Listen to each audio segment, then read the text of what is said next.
A young boy walks through the woods, lost in heavy thoughts. He knows the current peace is fragile and won't last forever. His daydream is broken by a kind elderly man. The boy, Alec, realizes he's standing right in front of his home. The old man, his grandfather, senses that something is troubling him. But he doesn't press, simply remarking on how fast children grow. The mood is broken by the arrival of a cheerful young girl. Alec gets flustered as she excitedly talks about their plans for tomorrow. Later that night, the grandfather tells them to stop the noise and sleep. The scene shifts to a lone traveler gazing at a magnificent castle. The traveler's gaze is fixed, his resolve hardened by time. A voice calls out his name, confirming it is indeed Alec. A commander reports that their forces are ready for the coming battle. Alec looks back at his comrades, noting how strong they've all become. But his own goal is far simpler and much, much darker. They face a legion of enchanted armor, an army without faces. And Alec declares that for this fight he has returned. A sudden flashback to a peaceful childhood, a world away from war. Then another memory surfaces. A hospital room from another life. A life that ended from illness at the young age of 15. He remembers his past life confined to a hospital bed. But this life was different. He was given a second chance, a new childhood. A chance to run, to play, to have friends. Reborn in a new world, he could finally feel the sun on his skin.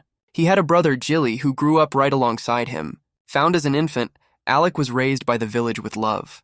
And a girl named Mia, who was always leading their little adventures. A simple, peaceful life. The perfect setup for a tragedy, because this peaceful world was the setting of a brutal RPG he once played.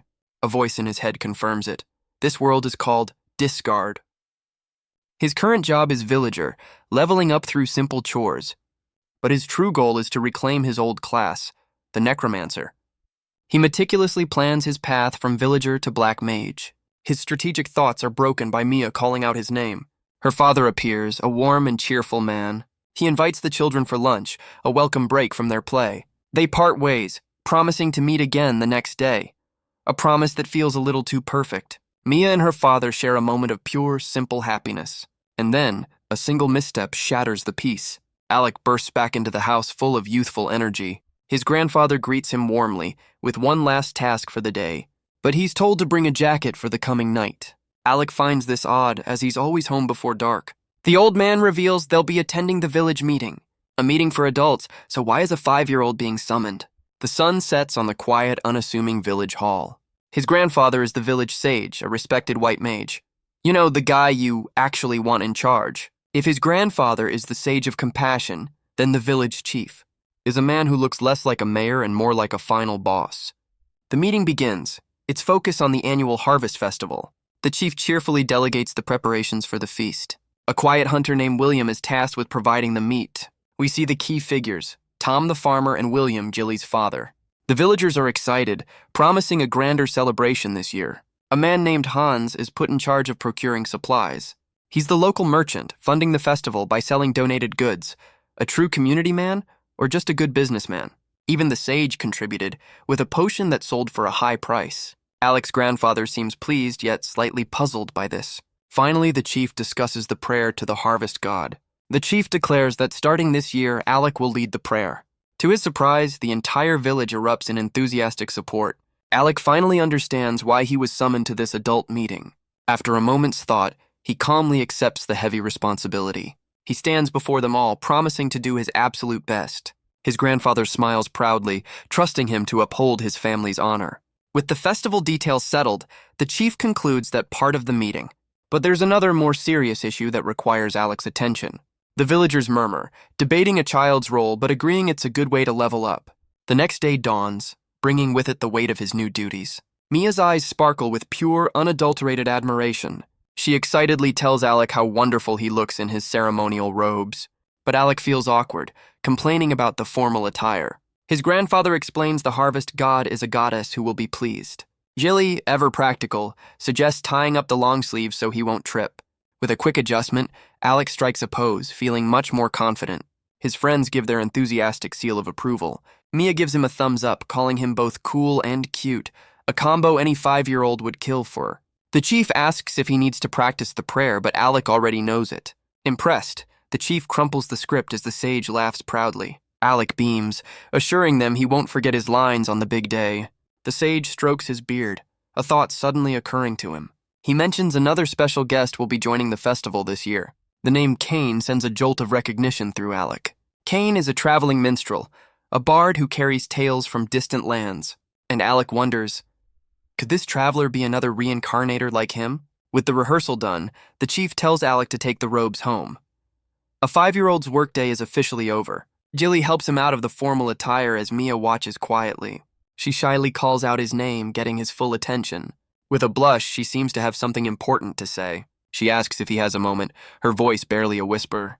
But her courage wavers, the words catching in her throat. In the background, Jilly suddenly realizes what's happening. And Alec understands in a flash, Jilly likes her too. The weight of the moment becomes too much for Mia. She bolts, running to the adults for an escape. A classic 5-year-old maneuver. The village chief takes in the chaotic scene with a stern look. He claps his hands, expertly changing the subject to a new task. Jilly is sent on an errand while Alec is told to walk Mia home. Mia lets out a sigh, her moment of courage completely gone. Mia's face lights up as she agrees to walk with him. The sage gives Alec a warm pat, telling him to be careful. They wave goodbye, promising to see everyone tomorrow. And so the two children begin their walk home alone. Back at the hall, the sage apologizes to Jilly for the situation. But Jilly simply says that Alec is special, so it can't be helped. A statement that gives the old sage pause. Meanwhile, Alec and Mia talk excitedly about the festival. Ah, the blissful ignorance of youth. She suddenly grabs his hand, her smile bright and genuine. As she calls his name, Alec notes how bold she is for her age. Mia tightens her grip, having a special request for him. She asks if they can talk alone after his prayer at the festival. Alec agrees, completely oblivious to the 5-year-old drama he's in. She excitedly declares it a promise, and he assures her he'll keep his word. Her smile is radiant, filled with pure, simple joy. They reach the edge of the path, and she says she can walk the rest of the way. He watches her leave, the words, "See you tomorrow," hanging in the air. He realizes that Mia is someone truly important to him. He knows she's kind and will grow up to be beautiful, but there's a catch, because in this world, a peaceful future is never guaranteed. He knows he has to leave this village, to become an adventurer and explore the world, a freedom he was cruelly denied in his past life. This time, with a body that is his to command. He will experience everything the world has to offer. His resolve is unshakable. The path is clear. At 15, he can leave to become an adventurer. But he can't take Mia with him, and he feels guilty about Jilly. The burdens of a 5-year-old protagonist, and there's another, much larger problem on his mind. The game had monthly siege events, which means this world is doomed to endless war. But the grim future can wait, because right now there's food on the table. Jilly proudly presents the meal, his face beaming with satisfaction. Mia eagerly asks if they can have some, and Alec is more than ready to dig in. It's a dish from his past life. Hamburgers, a taste of a world long gone. Jilly pulls fresh bread from the oven, planning to impress their special guest. He explains that the minstrel Kane is a man of simple tastes but vast knowledge. Jilly praises Alec's cooking skills, noting his love for good food. A 5-year-old gourmet in the making. The bread is baked to golden perfection, ready for the feast. Jilly then has a brilliant idea. Combine the bread and the meat. But before they can even try, the plate is mysteriously empty. Jilly stares in disbelief as Alec and Mia confess to the crime. They make a run for it, claiming they only wanted a small taste. Jilly sighs, annoyed but also glad they enjoyed his cooking. The sage enters, announcing a change of plans for the welcome. Later, the 3 children wait patiently by the village entrance. Mia is the first to spot their guests arriving in the distance. The minstrel Kane approaches, but he's not alone this time. He's accompanied by a stern-looking warrior woman. A bard and his bodyguard, a classic adventuring party. The children rush to greet him, and he notes how much they've grown. Mia immediately asks the warrior if she's Kane's girlfriend and is promptly shut down. Kane explains he heard about the festival and just had to come. The warrior introduces herself as Abby, a solo swordswoman. Kane teases that he wouldn't mind if she were his lover, earning an annoyed glare. Alec notes that the minstrel is as well-traveled as ever. He seizes the opportunity, asking for news from the other nations. Kane describes the eastern islands of Atlantis as peaceful and stable, and the northern Wyvern Kingdom remains unchanged, a land of beasts and mountains. He lays out the world map, detailing the state of each nation. A 5-year-old's lesson in geopolitics. Alec listens intently, his mind racing to connect this to his past knowledge. The information confirms his fears about the world's delicate balance. The warrior Abby asks the crucial question, Where will the Cars Empire strike first? Kane speculates that the peaceful nation of Atlantis is the most likely target. He paints a grim picture, stating Atlantis lacks the military power to resist the Empire. He then turns to Alec, saying the boy's predictions match his own. Apparently, 5-year-olds are now foreign policy experts. Alec's heart sinks. The well-traveled minstrel has just confirmed his darkest fears. If the game's siege events are real, then so are the terrifying raid bosses. He realizes he must start training his magic immediately to prepare for the coming chaos.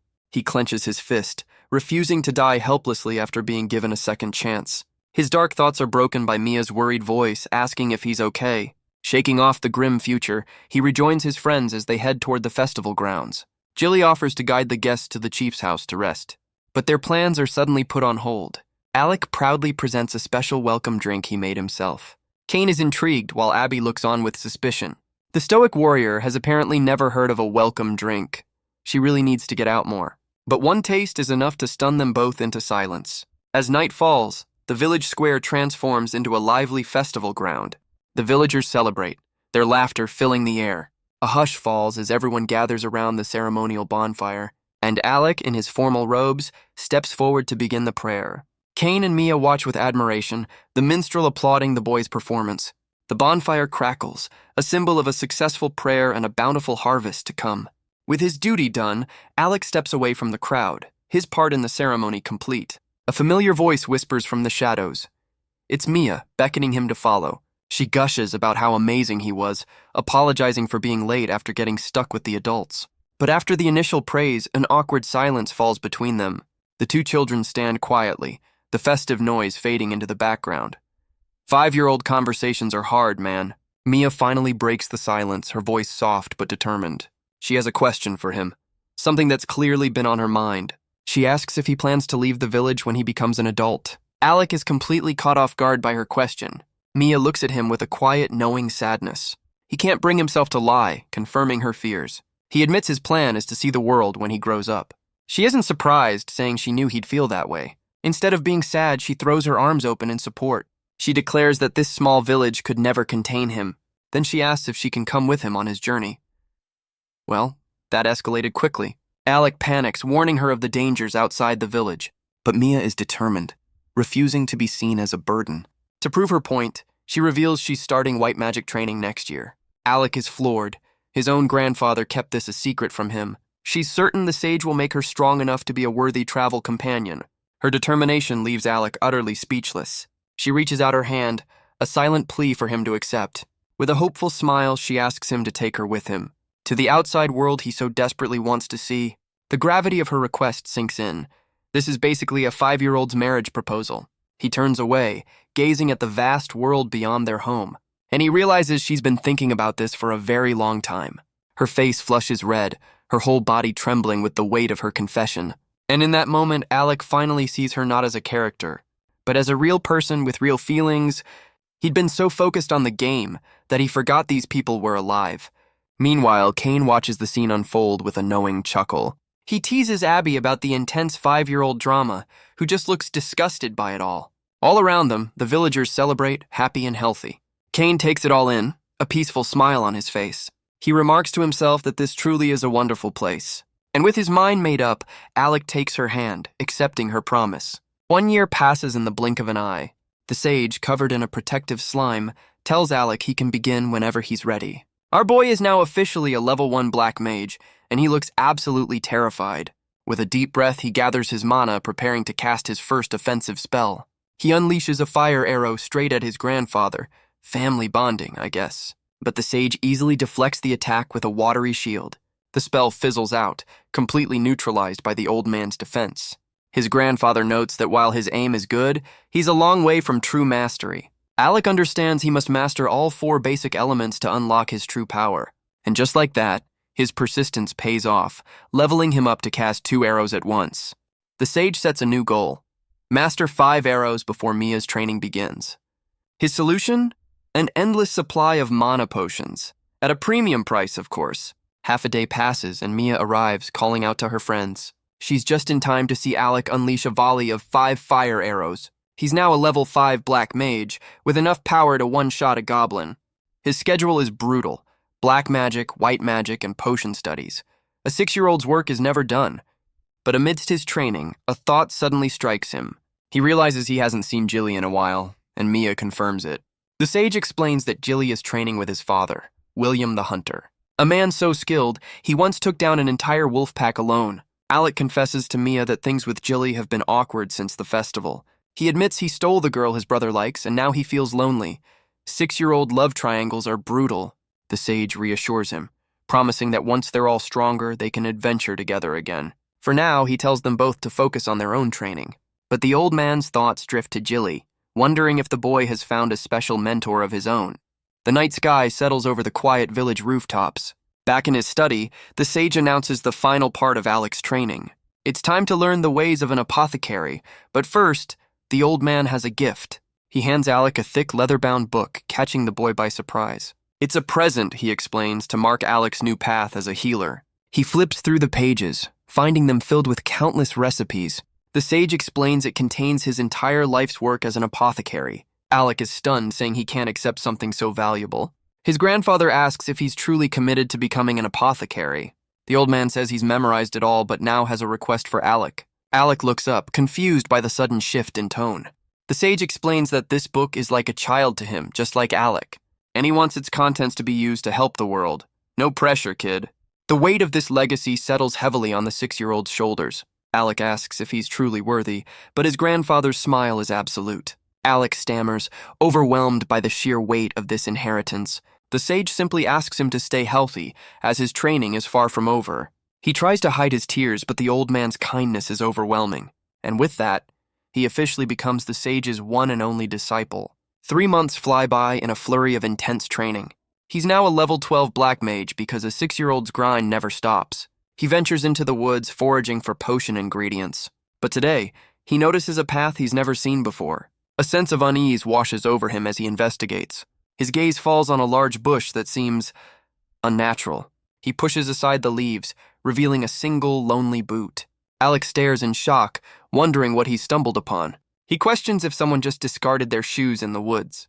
But a gut feeling tells him that's not the whole story. Suddenly a hand bursts from the ground, sending him stumbling back. A young elf girl rises from the leaves, looking completely unfazed. Alec realizes she was just sleeping, her shoes having come off. He stares up at the mysterious girl, completely bewildered, because sleeping under a pile of leaves is totally normal. His mind races, trying to process the bizarre encounter.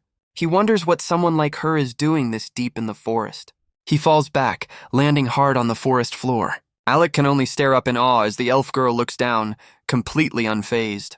A quiet moment passes, the only sound being the rustle of leaves. She pulls out some dried meat and begins to eat, completely at ease. She dramatically declares him her savior, saying he saved her life. He saved her from a really good nap. The elf introduces herself as Lilienthal, but tells him to call her Lily. Alec explains that he's from Kettle Village, a name that seems to confuse her. But then recognition dawns on her face. She knows someone from that village.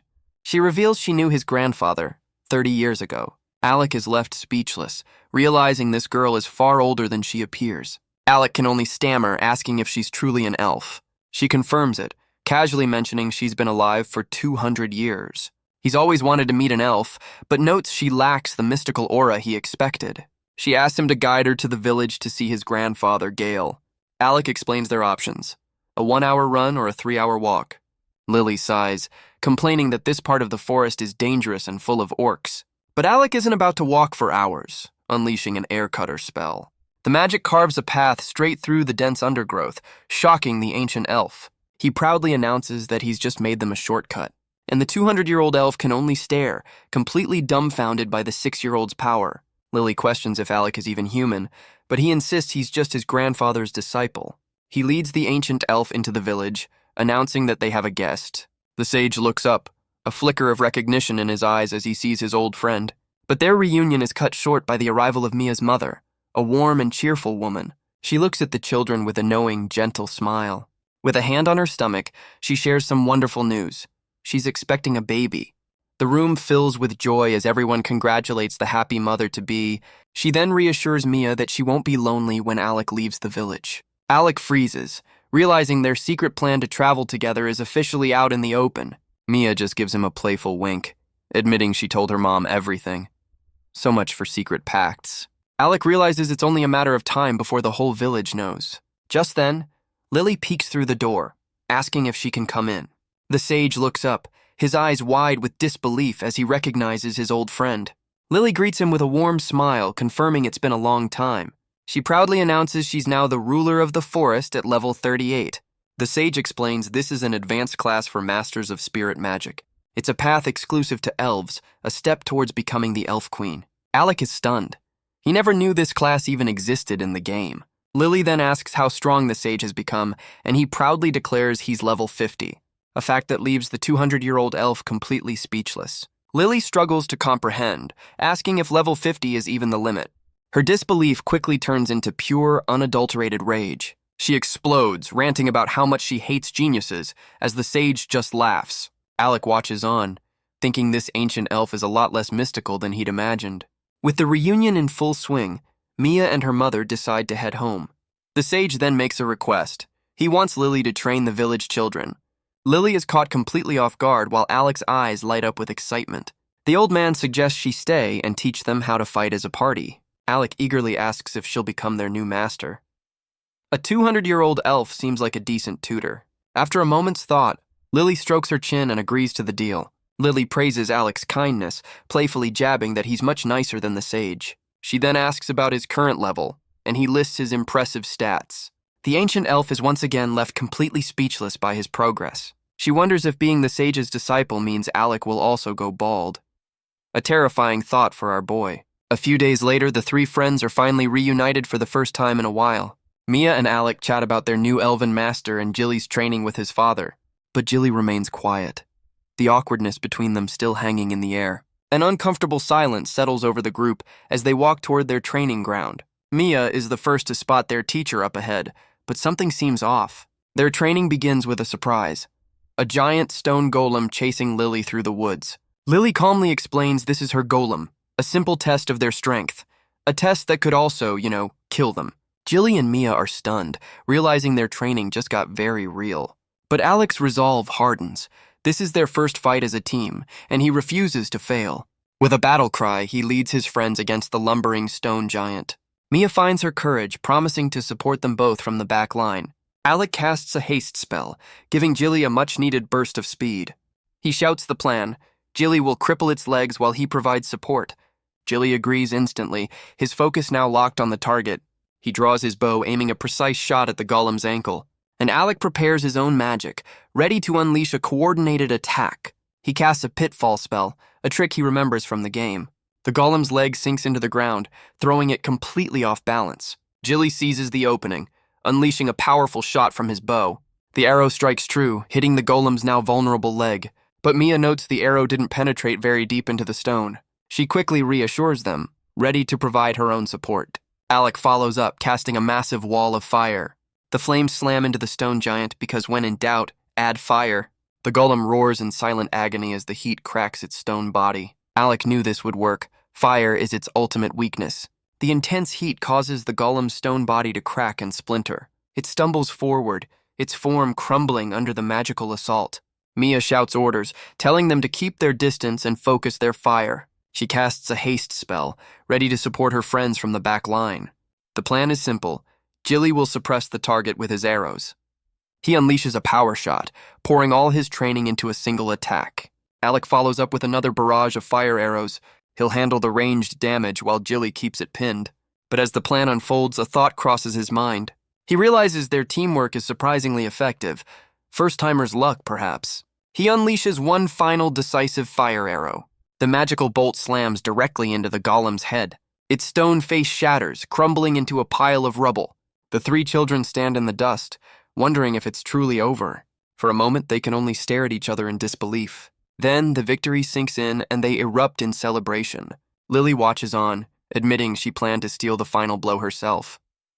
Guess the 200-year-old elf has a bit of an ego. Alec approaches their teacher, breaking her from her thoughts. She praises their teamwork, promising a much harder test next time. But Jilly and Mia are fired up, ready for whatever comes next. The awkwardness between the three friends finally begins to fade. Alec agrees, a genuine smile returning to his face. And so, under Lily's guidance, their real training began. 3 months later, the ancient elf enjoys a well-deserved feast. It's a community effort, with everyone contributing to the meal. The sage asks if she'll stay on as their mentor for a while longer. She agrees, as long as she can go home within the next decade. Elves have a very different concept of a while. Alec overhears, realizing his own path is accelerating faster than he thought. The sage just smiles, remarking that his grandson was always destined for greatness. Lily watches them train, noting that Alec's leadership is the key to their success. Alec is in disbelief, but Lily confirms it with absolute certainty. She calculates that at his current pace, he can change classes next year. The path is clear. Reach level 30 in both classes to become a sage. His grandfather just smiles, noting he'll be a sage by the time he leaves at 15. Lily just pouts, clearly not a fan of these child prodigies. Alec confesses his true goal is to become a necromancer. Changing the subject, he asks about Lily's elven home. He admits he knows nothing about elves, and she smugly agrees to enlighten him. Her expression softens as she begins to tell her story. She speaks of a quiet place deep in the forest, home to a giant world tree. She describes a tranquil homeland where the elves' sole duty is to protect the world tree. Alec's eyes light up, wondering if he could ever visit such a magical place. But Lily explains that for the tree's safety, outsiders are strictly forbidden. The boy's face falls, his hopes of seeing the elven kingdom dashed. Lily reconsiders, admitting there might be a small possibility for him. She reveals that in 10 years, the selection for the next elf queen will begin. And if she is chosen, she'll have the authority to invite humans into their sacred home. Of course, the whole process takes about a decade or two. Elves are not exactly known for their speed. The sage listens intently, processing this long-term political development. But Alec is just left confused, trying to follow the elven succession crisis. Alec senses her hesitation, asking if the selection process worries her. He cheerfully says he'll see her in 20 years, a time frame that feels like an eternity. But their long-term planning is cut short by a sudden knock at the door. The sage wonders who could possibly be visiting so late at night. It's William the hunter, looking grim and out of breath. He brings dire news. A wyvern has been spotted in the northern forest. Alec's blood runs cold at the mention of the fearsome beast. The wyvern, a mid-tier monster, is a terrifying sight for any villager. It's resistant to fire and wind, with a tail that carries a paralyzing venom. William admits he can't face it alone, requesting help from the village leaders. Alec realizes that with a master swordsman and a sage, his village is surprisingly well defended. But the sage admits the northern forest is too far away to offer immediate help.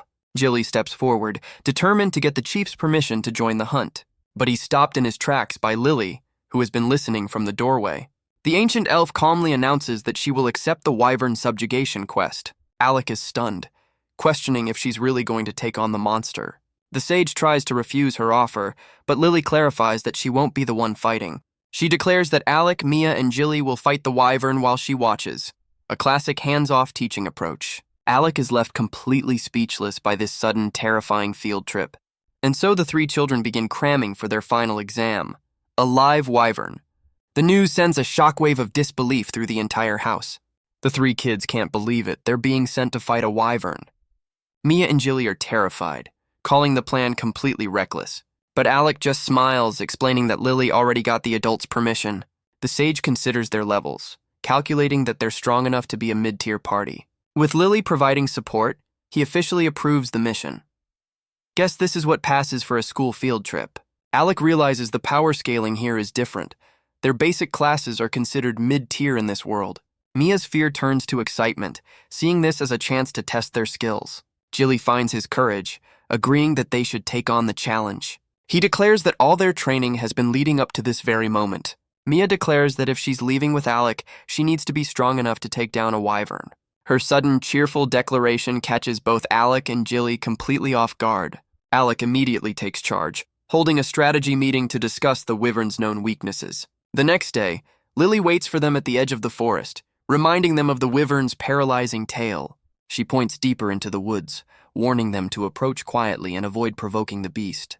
The reality of their first real hunt sinks in, and the kids can't hide their nervousness. But Alec is practically vibrating with excitement, a stark contrast to his friend's fear. Lily gives him a deadpan look, questioning his unusual enthusiasm for a life-or-death battle. He's already planning the cool gear they can craft from the wyvern's remains. Priorities, I guess. Lily reassures them that with Alec's power and her support they can win, but they must remain focused. Alec steels his resolve, knowing that in this world, death is final. He turns to his friends, telling them it's time to move out. A sudden flash of light cuts through the darkness of the forest. Alec peers through the undergrowth, his focus absolute. And there it is, the wyvern, sleeping peacefully in a clearing. The sheer size of the beast leaves them all momentarily stunned. Jilly admits it's bigger than he imagined, but Alec tells him to trust the plan. This time their roles are reversed. Jilly will be the vanguard. Alec's job is to provide support and keep the monster off his friend. The massive creature sleeps on, completely unaware of their presence. Mia watches from the bushes, her heart pounding with fear. Alec steps into the clearing, wand at the ready.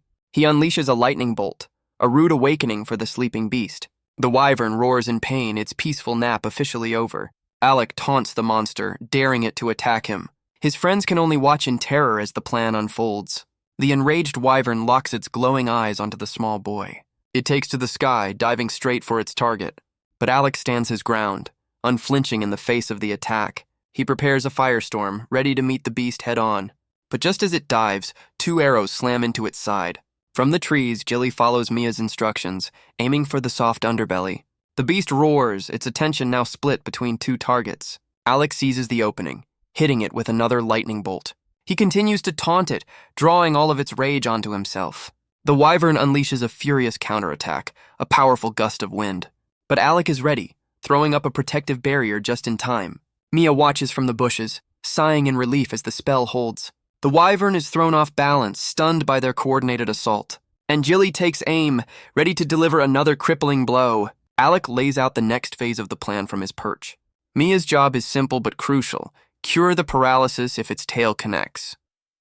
The wyvern recovers, circling high above the clearing. It locks its gaze back onto Alec, its primary target. With a roar, it folds its wings and dives straight down. But Alec just watches, completely unfazed by the incoming attack. Another volley of arrows from Jilly finds their mark. Alec follows up with an air burst, knocking it off course. Guess wind is on the menu after all. Jilly seizes the opening, landing a perfect double shot. Alec smiles, noting that so far everything is going according to plan. Alec watches the beast circle, confident their strategy is working. But his confidence shatters in an instant. He screams out Mia's name, sensing something is terribly wrong, because a second wyvern has just appeared right behind them. The battlefield has just doubled in size, and not in a good way. He realizes the monster's earlier roar wasn't a cry of pain. It was a signal calling for reinforcements. Lily steps in, her patience for this field trip officially gone. She unleashes a massive tornado, a vortex of pure magical power. But the powerful spell comes at a cost, leaving her injured. The powerful spell leaves Lily collapsing to the forest floor. She grits her teeth, realizing the wyvern's poison is spreading rapidly. Alec screams for Mia to cast the anti-paralysis spell on their teacher, but Mia is frozen, her mind completely blank with terror. She can't remember the incantation, her thoughts lost in a spiral of panic. Alec realizes his words aren't getting through to her at all. He knows the other wyvern will be back any second, and they're out of time. He changes tactics, shouting that he'll heal Lily himself. He orders Jilly to hold the line to stop the monster's advance.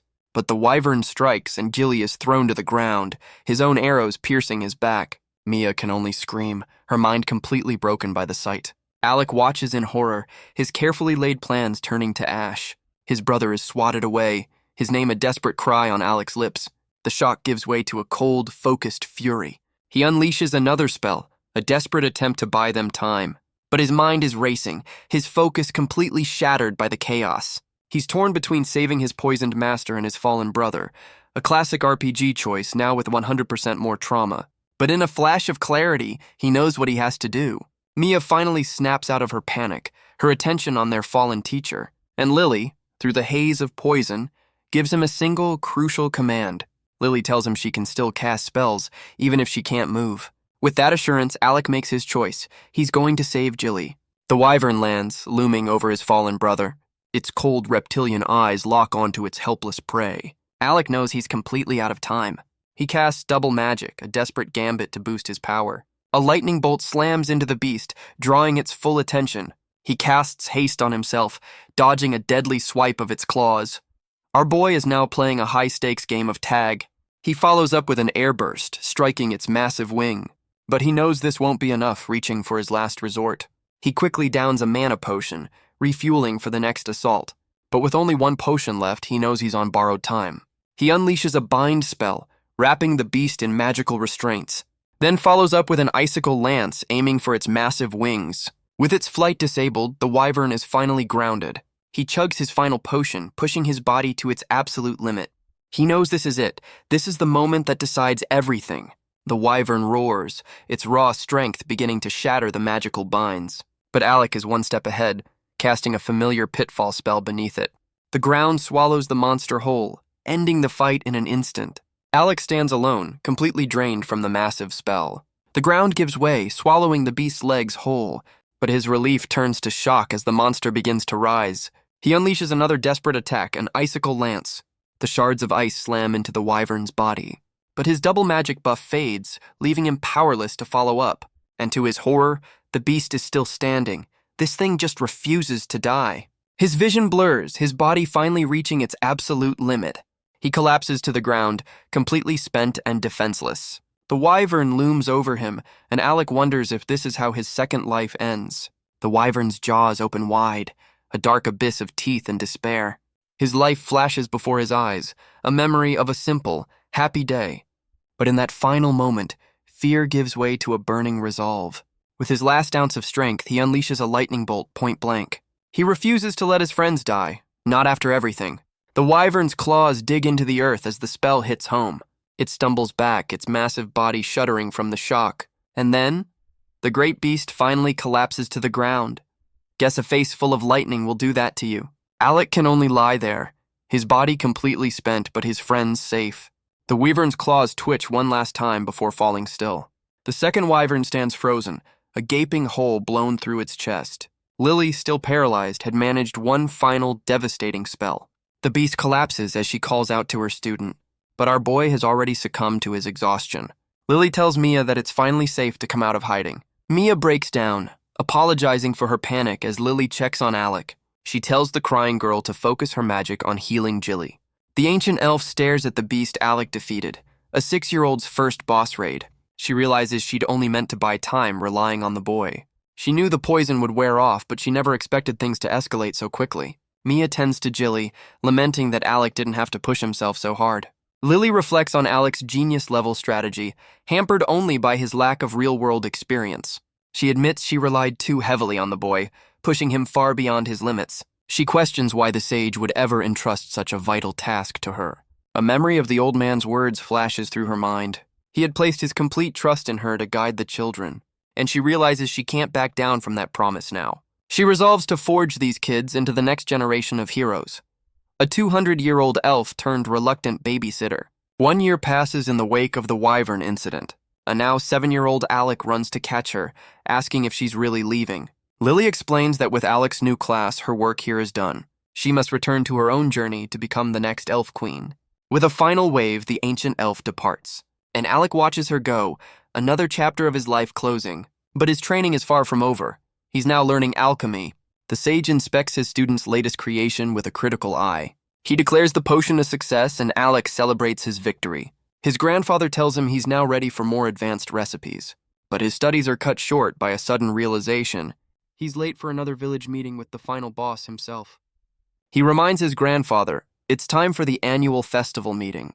But the old man turns away, admitting he's feeling a bit tired. He asks Alec to go in his stead, and our boy happily agrees. The sage watches him leave, entrusting the meeting to his grandson. And so, the 7-year-old finds himself leading the village council. A completely normal childhood. He lays out the plans with the confidence of a seasoned leader. The villagers listen intently, completely won over by his competence. A man steps onto a small stool to get everyone's attention. He returns home later, announcing his arrival to his grandfather. He reports that the budget was set just like every other year. He mentions that Kane, the traveling minstrel, will be visiting again. The sage suggests he should think of some new dishes to prepare. Alec reads a letter, learning 2 other village boys have become adventurers. He tells his grandfather he'll meet with Mia and Jilly tomorrow. But when he turns to leave, there's only silence from the bed. A sudden sense of dread washes over the 7-year-old. He stands frozen, his mind trying to process what's happening. He looks back towards the bed, his eyes wide with worry. His grandfather lies completely still, his breathing almost gone. Alec calls out his name, but there is no answer. The night passes in a somber, silent vigil. The next day arrives, heavy with unspoken grief. The entire village gathers to pay their last respects. Alec stands alone before the freshly dug grave. The inscription reads, "Here lies the hero Gale who lived a full life." He tries to stay strong, to hold back the overwhelming sorrow, but the tears begin to fall, a silent testament to his loss. He finally breaks as his friends watch with heavy hearts. Mia can't bear to see him suffer alone and runs to his side. She wraps her arms around him, offering what little comfort she can. Mia's parents watch from a distance, their faces etched with worry. She stays by his side, a silent pillar of support in his grief. Her father finally steps in, gently telling them it's time to go. Jilly tries a different approach, offering a warm meal from his mother. Mia looks up, hoping her friend will finally listen to reason. With a heavy heart, Alec finally agrees to eat something. A wave of relief washes over Mia's face. Jilly smiles, glad to see a flicker of the old Alec return. Even grief can't beat a home-cooked meal, apparently. The three friends leave together, a small, somber group. And just like that, 7 years flash by in an instant. The years have passed, but the old house remains. Inside, Alec continues his grandfather's work. He meticulously follows the recipes, mastering his craft. Now 14, he proudly holds up his latest creation. He declares his daily quota complete, another day of grinding done. But his solitude is broken by a knock at the door. A familiar voice calls out his name. It's Mia, arriving with a smile and a home-cooked meal. Now 15, she's grown up right alongside him. He agrees, asking her to wait while he prepares himself. He cleans up his alchemy station as Mia hums a cheerful tune. She asks if his work is done, and he confirms he's just finishing up. With their departure only 3 months away, she wants to finalize their plans. She's even brought lunch to fuel their strategy session. A classic move. Mia wonders what she should pack for their grand adventure. But Alec holds up a magic bag, explaining he'll carry all their supplies. He can craft everything they need, from tents to magic water bottles. Mia wishes she'd learned alchemy too, as Alec's stats continue to skyrocket. She quickly backtracks, admitting she was just thinking out loud. He changes the subject, asking about her own training with a woman named Anna. Mia explains that Anna is her younger sister, a prodigy who mastered cure poison at age 7. But the girl is fiercely protective, begging Alec not to take her big sister away from her. Alec notes her level is low, realizing he and his friends were just built different. A classic protagonist problem. Their conversation is interrupted by another, more urgent knock at the door. It's Jilly, now a 14-year-old level 42 hunter, looking much more serious. Alec asks if he's interrupting, but Jilly seems hesitant to even speak. He apologizes for the intrusion, his expression grim and worried. But he's suddenly forced to the ground by an unseen assailant's boot.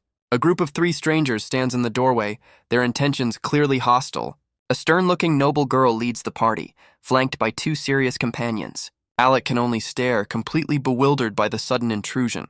The armored woman gets right in his face, demanding to know if this is the sage's home. But the noble girl just smiles, politely asking if they can come inside. Alec is completely flustered as Mia continues to unpack their lunch in the background. He offers them tea, apologizing that he rarely has visitors. He sits with the girl, explaining he can't offer much in the way of hospitality. She finally gets to the point, looking around and asking for the sage Gale. Mia peeks out from the doorway, her concern growing with every passing second. With a heavy heart, Alec delivers the news. His grandfather passed away 7 years ago. The revelation sends a shockwave through the visitors, leaving them utterly stunned. The noble girl presses him, asking who inherited the sage's legacy.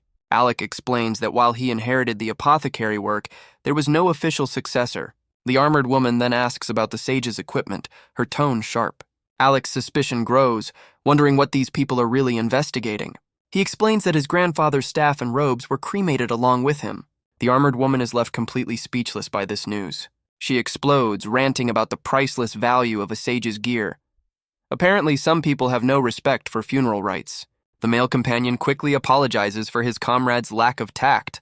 The noble girl sighs, realizing their entire journey may have been for nothing.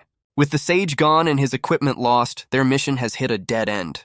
The noble girl asks for his name, and Alec calmly introduces himself. But she apologizes, explaining that they cannot reveal their own identities. Instead, she extends a hand, offering him a job on the spot. Alec politely declines, explaining he's leaving on his own journey in 3 months. The girl accepts his refusal, though she seems genuinely disappointed.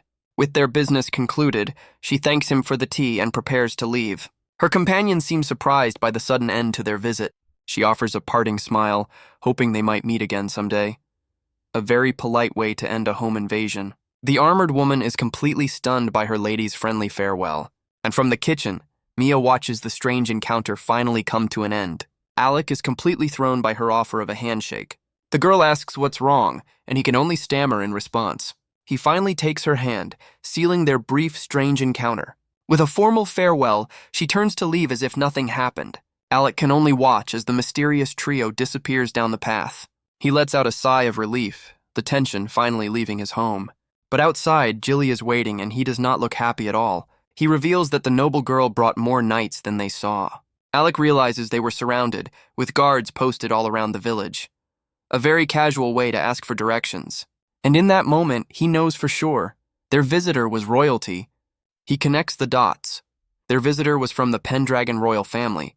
Jilly reassures him that with the sage gone, they have no reason to attack. But Alec knows they tried to recruit him, a clear sign of their interest. Jilly takes charge, promising to handle security with his father. Alec smiles, relieved to have such a reliable friend by his side. Jilly asks what's wrong, confused by his friend's sudden change in mood. Alec just thinks back to how much Jilly has changed over the years. Mia notes how much Jilly has grown to resemble his stoic father. With their conversation over, Jilly turns to leave, but Alec calls him back. He proudly presents a pie he baked, a peace offering after the tense day. Jilly is caught completely off guard by the sudden kindness. He stammers, flustered by the unexpected peace offering. Alec just smiles, glad to see his old friend again. He reflects that despite the years, Jilly is still the same person inside. The scene shifts to a dark office where a soldier delivers a grim report. He reveals that the Golden Princess is seeking the aid of a foreign sage.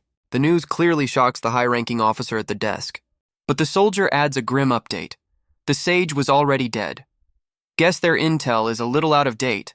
The officer can't believe the legendary protector of Pendragon is gone, but his shock gives way to a quiet, unsettling laugh. His laughter echoes through the grand office, a chilling sound of opportunity. He leans over his desk, his amusement twisting into something far more sinister. The soldier notes the princess's caution, wondering what she left behind in the sage's village. He then asks for his orders, awaiting the command that will shape their next move. The officer's lips curl into a cold, calculating smile. He gives a single brutal order: crush everything. The sage's legacy, the princess's plans, all of it will be reduced to nothing. Meanwhile, life in Kettle Village continues, blissfully unaware of the gathering storm. A week passes, and Alec can't shake the feeling that their visitors were just the beginning. But his grim thoughts are broken by Mia's sister, who is very concerned about lunch getting cold. Out in the woods, a sudden noise breaks the afternoon calm. Alec looks up, noticing the birds are fleeing in a panic. He casts haste, his feet flying across the forest floor. A knot of dread tightens in his stomach. Something is wrong. He races towards his home, a terrible premonition taking hold. Peeking from the trees, he plans to check on the village first, but he's stopped cold by the sight of soldiers at his door. The lock shatters, the heavy door groaning open. So much for a quiet afternoon. A hooded figure stands with them as Alec calmly asks their business. He stands alone, a 14-year-old boy facing down a squad of armed men. The hooded man asks his soldier if this kid is really the owner of the house. He lets out a small, condescending laugh, clearly unimpressed. But Alec notes their fine armor, sarcastically asking if it's a gift from the sage. The leader tells his men to ignore the boy and continue their search. Apparently, manners are not part of their training. That's the last straw for Alec, who charges forward, done with their home invasion. He unleashes an icicle lance, filling the room with deadly shards of ice. The soldiers' weapons shatter on impact, their armor offering little protection. But the hooded figure calmly melts the incoming attack with a wave of his hand. His men aren't so lucky, left pinned to the floor by the magical ice. The leader finally understands this boy is no ordinary villager, but the sage's true disciple. The hooded man declares he's done playing games, daring Alec to face him. With a powerful incantation, he summons a massive, screeching griffin. Alec's eyes widen in shock. He's up against a high-level summoner. The beast lands before him, and Alec admits this just got a lot more complicated. The griffin screeches, its sharp talons ready to tear him apart. But Alec's surprise quickly gives way to a calculated plan. He unleashes a massive firewall, engulfing the beast in flames. The griffin recoils in pain, its feathers singed by the intense heat. Guess it's not a fan of roasted chicken. He follows up with a water storm, dousing the flames and the beast. But the summoner steps in, shielding his creature from the final blow. The summoner explains his strategy. His beast attacks while he supports, Alec realizes he's essentially fighting two opponents at once. He counters, unleashing a powerful lightning bolt of his own. But the hooded man meets his magic with an identical spell. The two attacks collide, canceling each other out in a flash. Alec grits his teeth, realizing he's outmatched in raw power. The griffin seizes the opening, its talons closing in on the boy. It lunges forward, a blur of feathers and fury. The summoner laughs, ready to escalate this home invasion. A shadowy tail wraps around Alec, catching him completely off guard. Alec's eyes widen as he realizes the tail's true purpose: poison. The summoner follows up with a poison cloud, filling the air with a toxic haze. The griffin lunges forward, its massive talons ready to finish the job. But Alec dives out of the way, narrowly avoiding the fatal blow. He counters with a lightning bolt, striking the beast's leg at point-blank range. The summoner shouts in frustration as his creature stumbles back, dazed. Alec uses the brief opening to scramble for cover, his mind racing for a plan. He quickly casts a spell on himself. Cure Poison. A handy skill to have during a home invasion. He knows he's outmatched, but he searches for any possible path to victory. His only advantage is that his opponent thinks he's just a black mage. He casts Mind Boost, a white magic spell he's kept hidden. With the poison gone and his mind clear, he taunts the summoner. The hooded man is impressed, but ready to end this little game. He unleashes a massive firestorm, a vortex of pure destruction. Alec is caught completely off guard by the sheer scale of the attack. The inferno engulfs him, a wall of searing heat and pain. He's burned and battered, the attack taking a heavy toll on his body. But he throws up a magic barrier, barely holding back the flames. Guess he's not as crispy as the summoner hoped. And then he reveals his trump card, the ability to heal himself. A soft glow envelops his hand as he begins to mend his own wounds. The summoner is stunned, realizing Alec can use double magic. Alec stands defiant, his wounds gone, ready for the next round. But the constant casting takes its toll, and he falls to his knees. He pulls out another potion, determined to keep fighting. The summoner mocks his desperation, calling it a difference in experience. He orders his griffin to finish the boy off once and for all. But Alec's hand is already moving, preparing another spell. He unleashes a bind spell, trapping the beast in magical restraints. This kid has more tricks than a stage magician. With the griffin tied up, he makes a break for it, trying to escape. The summoner is furious, calling him a brat and refusing to let him go. But running was just a feint. He unleashes another firewall. The summoner is engulfed in the blast, a desperate last stand. He scoffs, unimpressed by the boy's desperate gambit. But Alec charges through his own flames, closing the distance instantly. The summoner's confidence shatters as Alec unleashes an icicle lance. He can only stare, completely outplayed by the 14-year-old. His face twists in panic as the attack closes in. A storm of ice shards fills the room, a point-blank magical assault. The shards pierce his body, his fine armor proving useless. He cries out in agony, finally brought to his knees by the boy he underestimated. The summoner's weapon clatters to the floor, his grip broken. He collapses in a heap, defeated by the 14-year-old boy. The man wonders why his wounds aren't closing on their own. Because Alec is the one casting a healing spell on him. The summoner's eyes widen, a shocking realization dawning, and Alec calmly reveals his true class. He is a sage. The summoner just laughs, calling this an unexpected twist. Guess he appreciates good drama. All around them, his soldiers lie defeated and broken. Alec then asks the question that started this whole mess. The summoner reveals their goal, the sage's inheritance. The summoner reveals their true prize, the philosopher's stone. Alec is stunned. That's a legendary item for sages to learn extra skills. An item so rare it requires defeating a raid boss just to start the quest. He sorted through his grandfather's things, but never saw anything like it. The summoner laughs, claiming the stone holds the key to ruling the world. A classic villain monologue.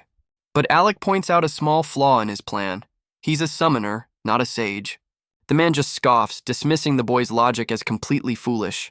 Alec realizes there must be others who want to exploit the stone's power. He questions why the summoner is talking so freely, sensing a trap. And a terrible thought crosses his mind. What's happening to the village? The summoner's words hit him like a physical blow. Alec stares back, his mind struggling to connect the pieces. He runs forward, demanding to know what this is all about. The man reveals the stone was just a bonus. Their real target is the princess. The word princess sends a jolt of recognition through Alec. He remembers the face of the noble girl who visited his home. The summoner explains they can't let her interfere with their plans.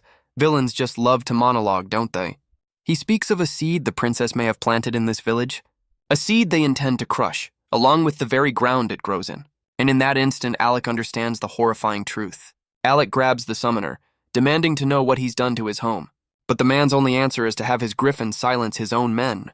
The soldiers are cut down, a brutal way to tie up loose ends. The summoner then pulls out his final trump card, catching Alec off guard.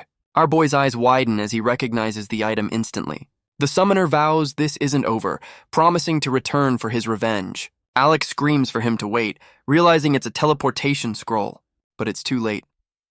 The man vanishes, leaving only a trail of blood. A classic villain exit. Stage left. He slams his fist into the ground, furious that he let him escape. He realizes the entire monologue was just a stall tactic to free the griffin. Alec realizes the summoner's final act was to silence his own men. A brutal, bloody display of tying up loose ends. But there's no time to dwell. He races back towards the village. His worst fears are confirmed as smoke rises from his home. His first and only thought is to find Mia and make sure she's safe. He arrives to a scene of chaos, his village under attack by soldiers. One of them spots him, casually labeling him as just another survivor. But Alec is done being a victim, unleashing a lightning bolt without hesitation. The soldier is thrown back, completely unprepared for the boy's power. Survivor! The word echoes in his mind with a new, chilling weight. He races through the chaos, calling out for Jilly and Mia. The village is burning, the streets littered with fallen soldiers. Many of them have been taken down by precise, deadly arrows. He takes in the sheer scale of the carnage around him. A familiar voice calls his name. It's Jilly. Bow at the ready. Alec demands to know what's happening, but Jilly is just as lost. A surviving soldier on the ground attempts one last desperate spell. A blinding light flares, a final act of defiance. Alec tells Jilly he's casting a heal. Their priority is finding Mia. He then unleashes a lightning bolt, clearing a path through the enemy. Guess the strategy meeting is over, Jilly calls out to Alec, who's overwhelmed by the endless stream of enemies. His eyes fall on a horrifying scene at the village hall. The villagers lie dead, having formed a human shield to protect someone. He recognizes the face of the village chief among the fallen, and Tom the farmer, a man who was always smiling. A cold fury builds inside him, vowing he will never forgive this. He unleashes a wave of fire, engulfing the soldiers in righteous flames. His hand glows with power, his rage fueling his magic. A memory flashes through his mind. A peaceful day in the orchard. But Jilly's voice snaps him back, shouting that Mia's house isn't on fire. They race to Mia's house, only to find it surrounded by soldiers. And in the doorway, Mia is pinned by a volley of arrows. A guttural scream tears from Alec's throat as he unleashes an airburst. The blast of wind slams into the soldiers, sending them reeling. They're thrown back like rag dolls, their formation completely shattered. One soldier remains, shouting defiance at the boy who just wiped out his squad. He tells Alec not to get cocky, blinded by his own rage. The soldier charges forward, ready to strike the boy down. But Alec meets his blade with a sword of his own, his eyes cold and empty. The soldier's courage breaks, calling Alec a demon before trying to flee. But there's no escape. Alec's blade finds its mark. Jilly shouts for him to go, promising to hold the line. Alec doesn't hesitate, racing towards Mia's side. He calls out her name, promising he's there to save her. She looks up, her face pale but her eyes full of relief. With a weak voice, she whispers his name in return. He can only watch, his heart pounding in his chest. She looks down at her wounds, glad that he's at least safe. And then her body gives out, slumping forward. Alec's world shatters, his expression turning completely blank. He can only stare as she falls to the ground, unmoving. A single tear traces a path through the grime on his face. He screams her name, the sound lost in the chaos of the attack. Jilly runs up behind him, demanding to know what just happened. He scans the trees, realizing an archer must still be nearby. And in the distance, a lone soldier makes a hasty retreat. Alec scrambles to her side, his mind racing to stop the bleeding. He places a hand on her chest, desperately trying to cast a healing spell. But the magic sputters, unable to close the fatal wound. His eyes widen in pure terror as he realizes his power is useless. He screams the incantation, pouring all of his magic into her. But nothing happens, and he can only ask why. His voice cracks with desperation. The wound refuses to close. It's a simple injury, one he should be able to heal in an instant. But the rules of this world are cruel. Healing only boosts natural recovery. And if the damage is fatal, the spell is completely useless. A memory of her bright, cheerful smile flashes through his mind. But the girl in his arms is already gone, her eyes empty and cold. A sage cannot heal the dead, but he is a sage. and a sage can use resurrection magic, but there's always a catch. The catch is simple. Resurrection magic is only learned at level 35. And Alec is only level 10, a child prodigy who is still just a child. He remembers his grandfather's words, his plans for the future. The old man had wanted him to master the sage's path above all else. But Alec's true goal was always the Necromancer. He put it all off. A memory of a simpler time when his magic was just for fun. A memory of her smile, bright and full of innocent joy. The face of the girl he promised to travel the world with. All those promises, all those plans, now just shattered memories. He can only kneel there, broken, as the world fades to white. The world comes rushing back. He's still in the middle of a war. He casts Mind Boost, his grief replaced by a cold, empty focus. Jilly calls out his name, asking about Mia, trying to reach him. But Alec just walks forward, casting haste and protect on himself. Jilly can only watch in shock as Alec layers himself in barriers. He enchants his staff, turning the simple wood into a deadly weapon. A soldier charges in, seeing an easy kill on the grieving boy. A very, very poor life choice. The soldier's confidence vanishes, realizing his mistake far too late.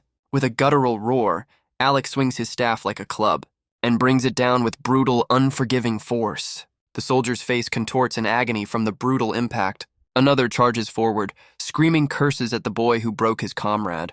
But Alec is already casting again, unleashing a deadly air cutter. The remaining soldiers can only stare, stunned by his overwhelming power. He whispers a cold promise to himself, his voice devoid of all emotion. He follows with an icicle lance, cutting down the entire squad in an instant. Jilly screams his name, begging him to stop this reckless rampage. He warns that at this rate, Alec will burn through his own life force. But all our boy can see is her smile, a memory that fuels his rage. And he declares that for what they've done, there will be no forgiveness. Jilly can only watch from the tree line, helpless against his friend's rage. He grits his teeth, knowing Alec is pushing himself far beyond his limits. The soldiers are stunned, calling for their captain to deal with this monster. One of them unleashes a fire arrow, a desperate counterattack. But Alec just raises his staff, a dark power swirling around him. He unleashes a firestorm, engulfing them all in an unforgiving inferno. The survivors can only stare, wondering what kind of demon he truly is. And just then, their captain arrives, looking completely unimpressed by the carnage. Alec stands his ground, ready to face this new, more powerful foe. He notes the enchanted armor. This is no ordinary soldier, but a magic swordsman. The captain unleashes a lightning bolt of his own. He mocks the boy, calling his magic pathetic. But Alec knows a single spell won't be enough. He whispers a single chilling command. Die!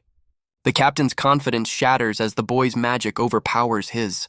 He falls to the ground, completely outmatched by the grieving child. His men can only stare in disbelief at their fallen leader. They break ranks and flee, calling him a monster. Apparently, they've just noticed. But Alec gives no quarter, refusing to let a single one escape. He cuts them down one by one, his grief now a storm of vengeance. He makes a silent vow to hunt down every last person who destroyed his home. The battle is over, leaving only a grim silence hanging over the village. The quiet rooftops stand as tombstones for a life that is now gone. A memory of the chaos flashes by, the villager's final desperate moments. He can only kneel there, the weight of his failure crushing him completely. He stands alone, a solitary figure left behind by the storm of violence. His hand trembles, a reminder of the power he used and the life he couldn't save. And he lets out a bitter laugh, realizing the cruel irony of his magic. He can't use resurrection, but he just unlocked instant death. Well, that's convenient. All around him are the results of a battle he won, but a war he lost. He kneels beside Mia, her face peaceful in death. His hand gently brushes her cheek one last time. His eyes are hollow, the fire of his rage now just cold ash. Jilly's voice cuts through the silence, asking if he's finally back. Alec calls out his friend's name, his voice barely a whisper. Jilly delivers the grim news. They are the only two left alive. Alec can only wonder what comes next, what future is left for them. But Jilly, ever the pragmatist, is already thinking of survival. And in response, Alec can only let out a broken, manic laugh. He marvels at Jilly's strength to think of the future in this nightmare. Alec finally snaps, screaming the horrifying truth out loud. But Jilly's response is cold, stating that everyone is already gone. He tries to silence Alec's grief, but it's far too late for that. Alec grabs him, demanding to know how he can be so calm. He questions if Mia ever even mattered to his so-called friend. A low blow, even for a grieving teenager. The accusation hits Jilly harder than any physical attack. Jilly's answer is simple, because he's not alone. He explains that if he'd lost everyone, he'd be just as broken as Alec. Alec looks up, finally seeing the terrible expression on his own face, and he knows he can't leave his last remaining friend behind. Alec's hand trembles, bandaged and bruised from the fight, a reminder of the price he paid for a victory that feels like a loss. He can only let out a small, broken sound, the fight gone from him. The fire in his eyes has been replaced by a hollow emptiness. He kneels, his body finally giving in to the overwhelming despair. Jilly can only watch as his friend completely breaks down. A memory of a happier time, a life that now feels like a dream. But the dream is over and all that's left is a ghost town. He sits alone, lost in his grief, wondering how long it's been. While Jilly goes to find food, Alec knows he has to do something too. His body is frozen, completely unresponsive to his will. All that training, all that power, and he couldn't save a single person. He knows what death is. A lonely, empty void he's fallen into before, but this time, his failure cost him the one person he promised to protect. He can only kneel beside her, a monument to his own weakness. But a strange light appears, taking the shape of a simple spoon. He reaches out, his hand closing around the mysterious object. A magical spoon appears. Because at this point, why not? He looks up, the despair in his eyes replaced by a chilling resolve. The silence of the dead hangs heavy over the ruins of his home. He hears a voice wondering if someone is there. His head whips around, his eyes wide with disbelief. A small, ghostly wisp emerges from a nearby door. It zips past him in a blur of ethereal light. He calls out, asking if it can possibly help him. A memory surfaces, a lesson on the Necromancer's unique skills, a power granted to only a select few, communion with the dead. A skill he could only master by leveling up his true class. He clenches his fist, realizing this power wasn't in the game. And in the depths of his despair, a new, terrifying path opens up. He thinks that if he can just use this newfound power, he might be able to do something for the girl he couldn't save. He follows the ghostly wisp, his grief now a cold resolve. It leads him through the silent, empty house. He follows without hesitation, his steps heavy with purpose. The spirit guides him up the stairs deeper into the home. It phases right through a closed door, a silent invitation, and Alec realizes, this is Mia's room. His hand trembles as he reaches for the doorknob. He takes a breath, steeling himself for what lies beyond. He pushes the door open, stepping into her room. It's just as she left it, a silent, peaceful space. His eyes scan the room, searching for a sign, for anything. The spirit guides him to a wardrobe, its purpose still a mystery. Just then, Jilly returns, calling out his friend's name. He sees the open door and a sense of dread fills him. He bursts in to find Alec on the floor, a knife by his side. A truly terrible way to find your last friend. Jilly screams his name, rushing to his side in a panic. A voice cuts through his fear, telling him not to think the worst. Because Alec is still standing, a ghost at the top of the stairs. Jilly stares up in shock, asking what he's doing up there. But Alec just puts a finger to his lips, telling him to be quiet. Jilly is completely bewildered by his friend's strange behavior. He follows Alec's gaze to find Mia's little sister, Anna, sleeping. A wave of relief washes over him, glad she's at least safe. He realizes they aren't the only survivors of the attack after all. The morning light filters through the trees, a stark contrast to the chaos. But the village itself remains a silent, broken ruin. Back inside, the house is quiet, a pocket of peace in the devastation. And Alec begins to prepare a meal, his focus absolute. He realizes Mia gave her life to protect her little sister, Anna. A memory of her standing defiant, ready to fight for her family, while the little girl hid, terrified, in the safety of a wardrobe. He thinks of her strength, so different from his own perceived failure. Jilly's voice cuts through his thoughts, announcing his return. He reports the village is empty. They have time for one last meal. He's even brought supplies and a change of clothes for Anna. Jilly, the world's most prepared post-apocalyptic friend. Alec thanks him, asking him to wake the little girl for breakfast. Left alone, he lets out a heavy, weary sigh. And Anna appears, walking down the stairs into her new reality. He greets Anna with a gentle smile, telling her breakfast is ready. But the simple meal does little to ease the girl's confusion. She looks around, realizing she's not in her own home. And then she asks the one question he was dreading. Where is Mia? Alec knows he can't avoid it, asking her to sit down for a talk. The little girl's eyes fill with dread, sensing the weight of his words. He starts to explain, asking if she remembers the attack from yesterday. He reminds her how Mia told her to hide, to stay safe in the closet. He takes a breath, the words catching in his throat, and then he delivers the final, crushing blow. Only the three of them survived. Anna struggles to understand, asking what happened to everyone else. She asks about her parents, and Alec gives a cold, simple answer. They were killed. She asks about the village chief, about Jilly's father, William. But for every name she lists, the answer is the same brutal truth. Finally, she asks the one question she's been dreading the most. And Alec forces himself to deliver the final, soul-crushing blow. The little girl's world shatters, her denial erupting in a cry of disbelief. She refuses to accept it, shouting that Mia promised she would be okay. She screams that Mia told her Alec would come, that he would save them all. And Alec can only sit there, crushed by the weight of his own failure. Her grief turns to rage, screaming at him for failing to protect her sister. The one question she can't let go of echoes through the silent room. Why? And Alec's answer is simple, brutal, and honest. Because I was weak. The words land like a physical blow, leaving the two children in a stunned silence.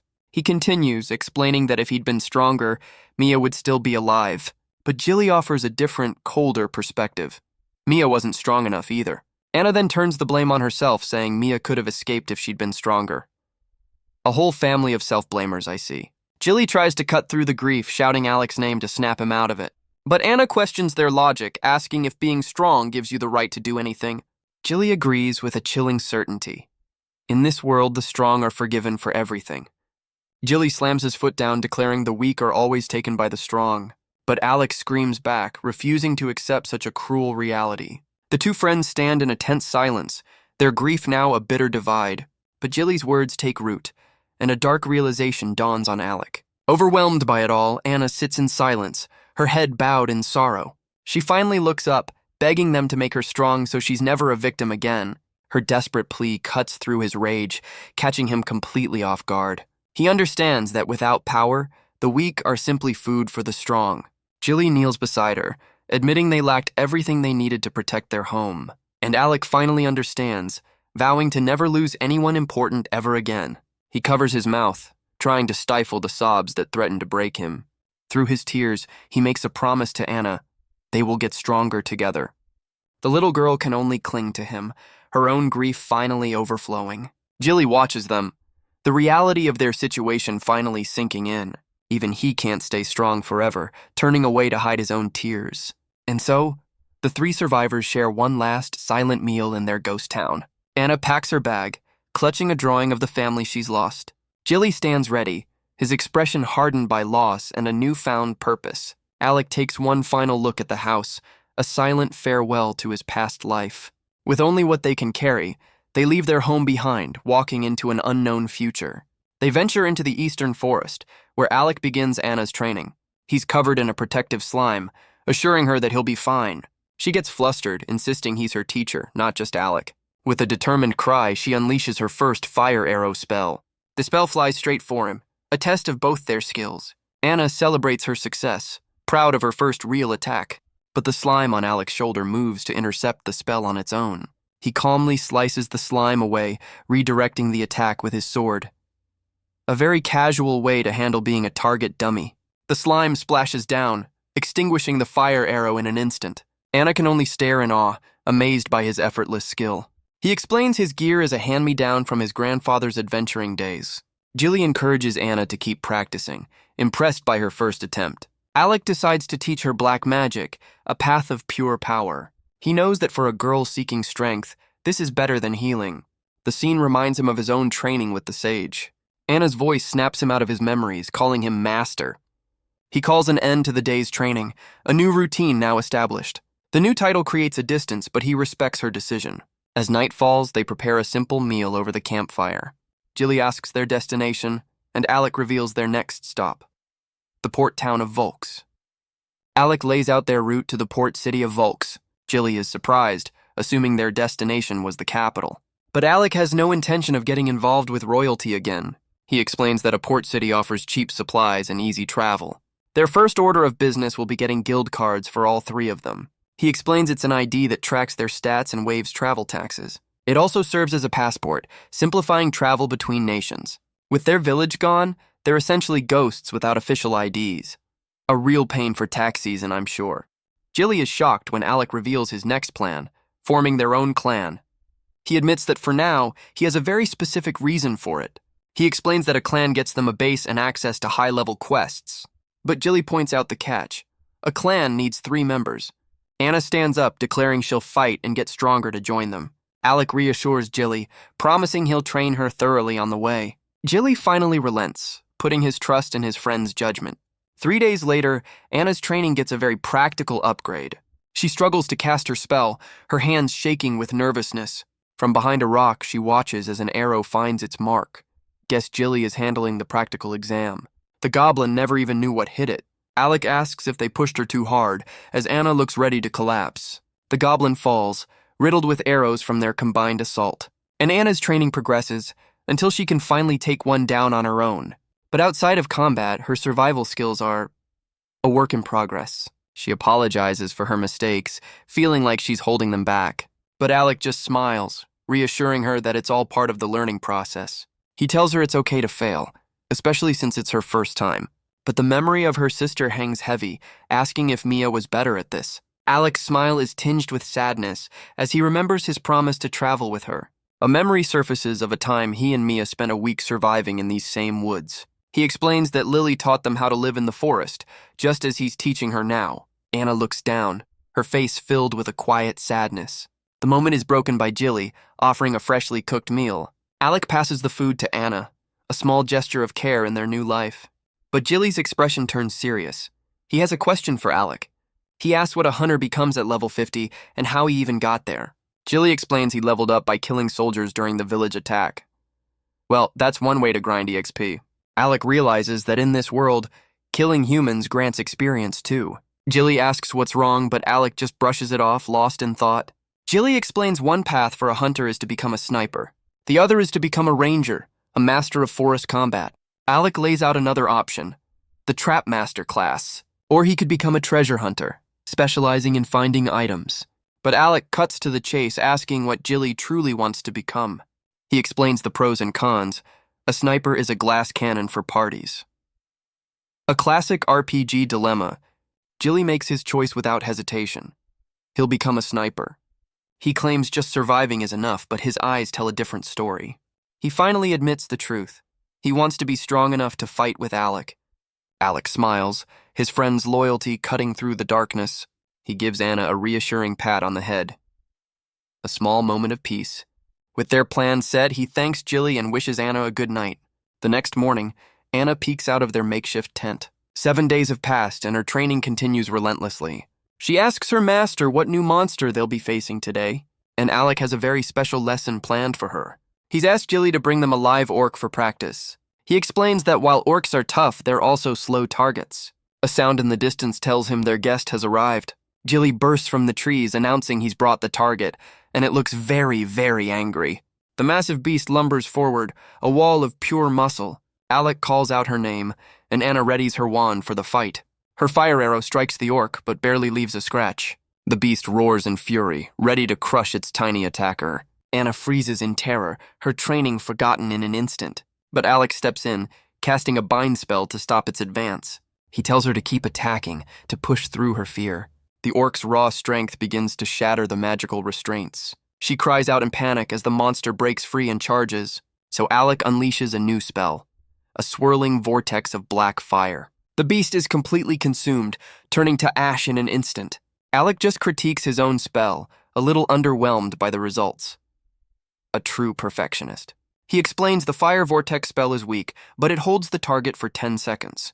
The only problem is its mana cost is 5 times higher than a normal spell. And to Anna's horror, the orc is still standing after the attack. It takes a heavy step forward, its eyes locked on the terrified girl. She can only let out a small sound of disbelief, completely frozen. So Alec steps in, pinning the beast with his staff. Guess the training wheels are off. Anna watches in terror, her mind completely blank once again. But her master is already casting another spell, a powerful lightning bolt. The magic slams into the orc's chest at point-blank range, and the massive beast is finally brought down for good. The orc lies defeated, a testament to Alec's overwhelming power. Anna can only stare, her first real battle leaving her completely stunned. She peeks out from behind her master, still shaken by the encounter. Alec explains that against tough enemies, she must always plan her next move. He reminds her that they're fighting to get stronger, to survive.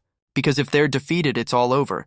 Survival means nothing without victory. He tells her to always save enough energy to retreat if a fight turns sour. She apologizes for freezing up, but he reassures her he's not angry. He praises her efforts, promising she'll become strong in no time. But his words do little to ease the heavy burden on her young shoulders. The night passes, their small camp a lonely light in the darkness. But for Anna, sleep offers no escape from the horrors she's seen. She wakes with a start, her breath catching in her throat.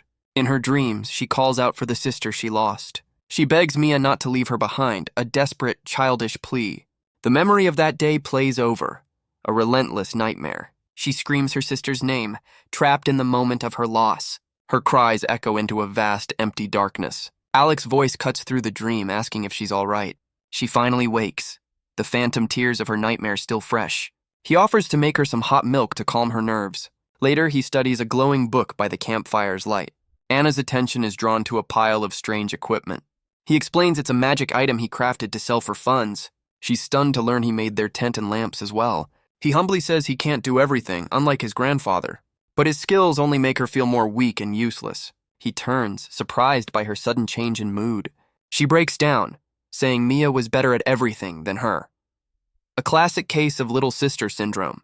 She lists all the ways Mia was superior, a perfect travel partner. She falls to her knees, pleading with her new master. Through her tears, she begs him not to abandon her. Her desperation catches him completely off guard. She admits she's not cheerful or cute like her sister was. But Alec immediately shuts down her fears. He tells her she's his little sister now, and he'll never leave his family. But his kindness only breaks her further, screaming that her sister is gone. She's convinced that one day, she'll just be a burden to him. He grabs her shoulders, forcing her to look him in the eyes. He tells her that even with Mia gone, Anna is still his sister. He promises to stay by her side until she can stand on her own. She asks if he's telling the truth, if he'll really keep his word. He pulls her into a hug, a silent vow to protect what's left of his family. He tells her it's an absolute promise, and she finally lets her tears fall. He holds her tight, calling himself an idiot for not seeing her pain. He realizes he was completely blind to the depth of her fear and anxiety. To her, they weren't family, just the friends of the sister she lost. And she'd been fighting so hard, terrified of being abandoned. No pressure, kid. Their journey continues, marked by the bodies of countless monsters. And with every battle, Anna grows stronger, their path to Volk's becoming clearer. Jilly praises Anna's progress, telling her she did a great job. Anna asks what to do with the monster loot, and Jilly offers to carry it all. He hands her the items, and she shyly thanks him for his help. Jilly wonders why she only calls Alec brother, and Alec just laughs it off. Anna is now a level 15 black mage, leveling up even faster than Alec did. Alec reflects that he never had to fight this desperately before. But with nothing else to do, he can focus solely on getting stronger. He realizes at this rate, Anna might grow up to be a powerful, magical girl. Priorities, I see. But his thoughts drift back to Mia, wondering what she would think of all this. And so their small party continues its journey, a lonely light in the vast wilderness. Anna wishes her new family good night before heading to bed. Alec tells Jilly he'll take the first watch, a silent agreement between them. With the others asleep, Alec begins his solitary vigil. He steels himself, knowing tomorrow they finally reach the city of Volks. Their long journey through the wilderness is ending, and their new life as adventurers is about to begin. He thinks of his grandfather's inheritance, a fortune for a villager. But for an adventurer, 5 million gold is basically just startup capital. He knows their small party will need to grow to truly survive, and every last coin will have to go towards getting stronger. He thinks about Jilly's path to becoming a sniper, and he wonders what advanced class Anna will choose for herself. As for him, he needs special items to become a Necromancer, a goal that has now become his sole focus. But there's something else he's been sensing in the darkness, a strange, unseen presence that's been following them. Ever since the attack, he's felt it growing stronger each day. He realizes it's his unique skill, communion with the dead. Guess the ghosts of his past are quite literal, a power he's felt since he was a child, now growing more potent. He wonders if their presence is why his level has been rising so fast. He wonders if this power is a result of all the death he's witnessed. But for now, his focus is on the future, and the long list of tasks ahead. They finally arrive at the gates of Volks, their new life just a few steps away. A small toll is paid, the price of entry into a new world. The city bells ring out, marking the end of their long journey. For Anna, who has only known the village, the city is a breathtaking sight. The streets are alive with the sights and sounds of a bustling market. It's a world away from the quiet, peaceful life they once knew. Everywhere they look, there's something new and exciting to see. Anna is completely captivated, while Alec just tries to take it all in. But the high travel tax quickly brings him back to reality. Anna is eager to get to the guild, but also wants to explore. Jilly, however, is immediately distracted by a food stall. Priorities, man. Alec tries to wrangle his two very excited companions, but he relents, agreeing to let them see the city first. Nearby islands even house dangerous dungeons for adventurers, but its location is precarious, bordering the hostile Kars Empire, a place where countless battles have been fought in the past. And because of that bloody history, Vorks is a massive fortress city. Alec pulls out a map, explaining their route through the city's circular layout, but his companions are already lost in the sights and sounds of the bustling streets. Anna eagerly asks if they can go see the ocean. Alec points them toward the eastern port, promising a view of massive ships. Jilly gives him a suspicious look, wondering how he knows so much about this place. Our boy quickly covers his tracks, claiming he learned it all from a merchant. A likely story.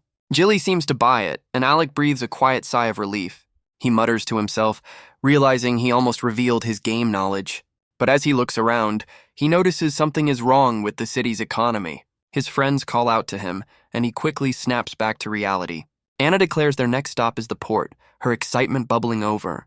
She rushes ahead, eager to see the massive ships up close. Jilly takes in the sheer scale of the vessel, a quiet awe on his face. But first, a mandatory stop for some delicious street food. Anna is completely stuffed, her sightseeing temporarily on hold. While Alec could eat more, Jilly is already worried about their budget for an inn. Priorities, I guess. With their stomachs full, Alec announces they've finally arrived at their first destination. He points out the Magician's Guild, their first official stop. Anna can only stare, amazed by the size of the building. Alec peeks inside, ready to get them registered and start their new lives. They step into the Magician's Guild, a quiet, studious hall. A friendly receptionist greets them with a warm, professional smile. Alec steps forward, asking to register himself and his young apprentice. The receptionist questions Anna's age, but Alec is ready with the rules. She's taken aback, but confirms that magic users of any age can join. Apparently, there are no child labor laws for mages. Anna looks up nervously, unsure if she's truly ready for this. The receptionist explains the guild card will confirm her abilities. She reaches under the counter, ready to begin the process. She presents a blank card, the key to their new identities. A magic circle on the back will bind the card to its new owner. The receptionist explains the card costs 500 gold, but the first one's free. Even in a fantasy world, there are administrative fees. She hands them the blank cards, their tickets to a new identity. Anna is instructed to press her hand firmly against the magic circle.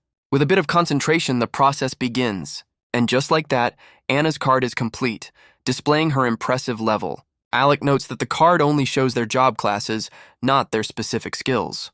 The receptionist tells them to bring the cards back to get quests suited to their level. Anna turns to her brother, wondering what's taking him so long. But Alec can only stare at his own card, his face a mask of pure shock. It not only lists his insane stats, but also his name from his past life. Anna asks why he has so many job classes, but Alec realizes she can't see them all. The receptionist then turns her attention to Anna, ready to inspect her card, but her professional smile vanishes in an instant. She shouts that Anna is a level 15 black mage, higher than her own level. Her outburst draws the attention of everyone in the guild hall. She quickly apologizes for the commotion, completely flustered. But she knows if the little girl is this strong, her brother must be a monster. Alec frantically asks her to inspect his card in private. No need to advertise his overpowered status to the whole city. She understands immediately, rushing toward a back room. The door closes, leaving Alec to hope this situation stays under wraps. The door slams shut, sealing Alec's secret from the world. Outside, Jilly worries while Anna tries to stay positive. A sudden commotion echoes from down the hall. The door bursts open, and an old man demands to see the genius boy. It's Watson, the guildmaster, and he looks extremely serious. He grabs Alec, but the receptionist points to Anna, the supposed prodigy. Watson demands to know who taught him, and Alec reveals his connection to the sage. The name Gale stops the guildmaster in his tracks. Watson suddenly bows, leaving Alec completely flustered by the gesture. The old man laments that he never knew the sage had chosen a successor. Jilly is surprised to hear Anna call him Big Brother. The old man admits he never knew the sage had an apprentice. He insists on speaking with them, his expression serious. But Alec explains they still need to visit the Hunters Guild. Watson offers to write them a letter of introduction for an inn. Alec is stunned, wondering why he's being so helpful. The guildmaster just gives him a knowing look. He points out the boy's gear, recognizing it instantly. The fact that he has it is more than enough to prove his claim. Alec can only offer a quiet, grateful thank you. The guildmaster writes a letter, muttering about how troublesome the old sage was. He laments that his old friend could have at least sent word he was gone. Alec is confused, wondering how his grandfather was supposed to do that. The guildmaster finishes writing, sealing 2 letters with an official crest. He hands them to Alec, telling him to deliver them to the other guilds. With a sly wink, he calls it a little extra service on the house. He's even arranged a room for them at a guild-run inn down the street. Talk about a VIP welcome package. Alec thanks him for the incredible generosity, completely taken aback. Watson just smiles, telling him to come back later. He has questions. As they leave, Alec realizes he's found an unexpected and powerful ally. Alec reflects on how surprisingly kind the guildmaster was. He finds it strange, considering Watson didn't even know his grandfather had died. Shaking it off, he rallies his friends to their next stop, the Hunters Guild. They arrive at a much more rustic-looking establishment. The process inside is much the same, with Jilly presenting his letter. Alec and Anna wait patiently for their friend to get registered, and just like that, Jilly proudly displays his new guild card. With their IDs secured, Alec announces their final, most important stop. They arrive at the clan management office, which looks more like a royal palace. Apparently, Adventurer HR has a very generous budget. Alec looks up, ready to take the next big step in their new life. He declares this is their most important objective for the day. A receptionist greets them, asking how she can help. Alec steps forward, announcing their intention to form a clan. She takes their cards, her eyes widening at Alec's job classes. She questions if he's the real deal, even with a letter from the guildmaster. Apparently being a kid prodigy is suspicious. With a professional nod, she begins to process their request. Alec notes her composure, impressed she's not questioning his stats. She reads the letter, confirming its authenticity. But the name Gale finally breaks her calm, asking if he's the sage's grandson. Alec is stunned she knows his grandfather, the old man's reputation preceding him yet again. She slams her hand down, declaring it's only natural. She gushes that the sage led the legendary clan White Owl. They were the only Orichalcum-ranked clan in the city's history, a legendary group that defended the entire nation from its enemies. Countless adventurers were inspired to form their own clans in his name. The receptionist admits she's a huge fan like everyone else in Vorks. She declares this is the start of a new legend, much to Alec's dismay. No pressure, kid. She mutters to herself that heroes are always so annoyingly humble. With their identities confirmed, she asks if they know the requirements. Alec is confused, asking if they need more than just the 3 of them. She explains a clan is an officially recognized group supported by the city's lord. She lays out the first condition. They need 3 members at level 15 or higher. Anna peeks out, relieved that her intense training got her past the level gate. The second condition is a registration fee of 10,000 gold, which Alec accepts. He pays the fee, and the receptionist confirms the amount on the counter. She congratulates them. They are now officially a bronze-ranked clan. Jilly immediately asks about the clan house he was promised. But Alec is shocked to learn that clan houses are for silver rank and above. Looks like there's a catch. She explains the 5-tiered ranking system, a ladder they'll have to climb for better perks. Jilly realizes this means they'll be stuck camping or paying for an inn for now. She explains that ranking up requires meeting 2 of 3 conditions. The first is that the leader must have an advanced job class. The other 2 options are 1,000,000 contribution points or 1,000,000 gold, a small price to pay for a roof over their heads. So Alec confidently slaps down the cash, asking for an instant promotion. The receptionist can only stare, completely baffled by his request. He double-checks his math, sure that he's paid the correct amount, but her continued silence makes him wonder if he's misread the room. Her shock finally gives way to pure, unadulterated awe. She grabs him, declaring this is how legends are born. No one just skips bronze rank. She explains that most adventurers are broke. Paying 1,000,000 gold up front is simply unheard of. Alec tries to justify his logic, saying if you have the money, you use it. But his companions can only stare, completely unimpressed by his reasoning. Anna points out that her big brother is definitely not normal. The receptionist, however, is thrilled, calling him a next-generation hero. She gets back to business, confirming the clan's 3 members. But then she asks for a clan name, and Alec is completely stumped. His mind flashes back to all the edgy names from his gaming days, a trauma he'd rather not relive. She explains the top clans all have simple, descriptive names. Alec is surprised to learn there are only 4 high-ranking clans in the city. He realizes the naming convention is simple: a color and a feature. He decides on the color white, a legacy from his grandfather. He dismisses flashy names. They don't have a set strategy or crest. His friends can only wait, striking an identical, expectant pose. He needs something that truly defines what makes them different. And in a flash of insight, the perfect name comes to him. He turns to the receptionist, his decision finally made. He announces their clan name will be White Wisdom. His companions look on, a little puzzled by the choice. The receptionist asks if he means wisdom as in knowledge. Alex smiles, explaining that knowledge is their greatest weapon. He tightens his cloak, vowing to use his past life's knowledge to guide them. And so, White Wisdom is born, the first clan to ever reach silver rank on its first day. It's a name the people of Vorks will not soon forget. The receptionist's mind flashes back to a story she once heard, a tale of the legendary sage Gale from long ago, how he saved this very city from a demon duke's wrath. She can't contain her excitement, seeing the start of a new legend. His friends, however, are not impressed.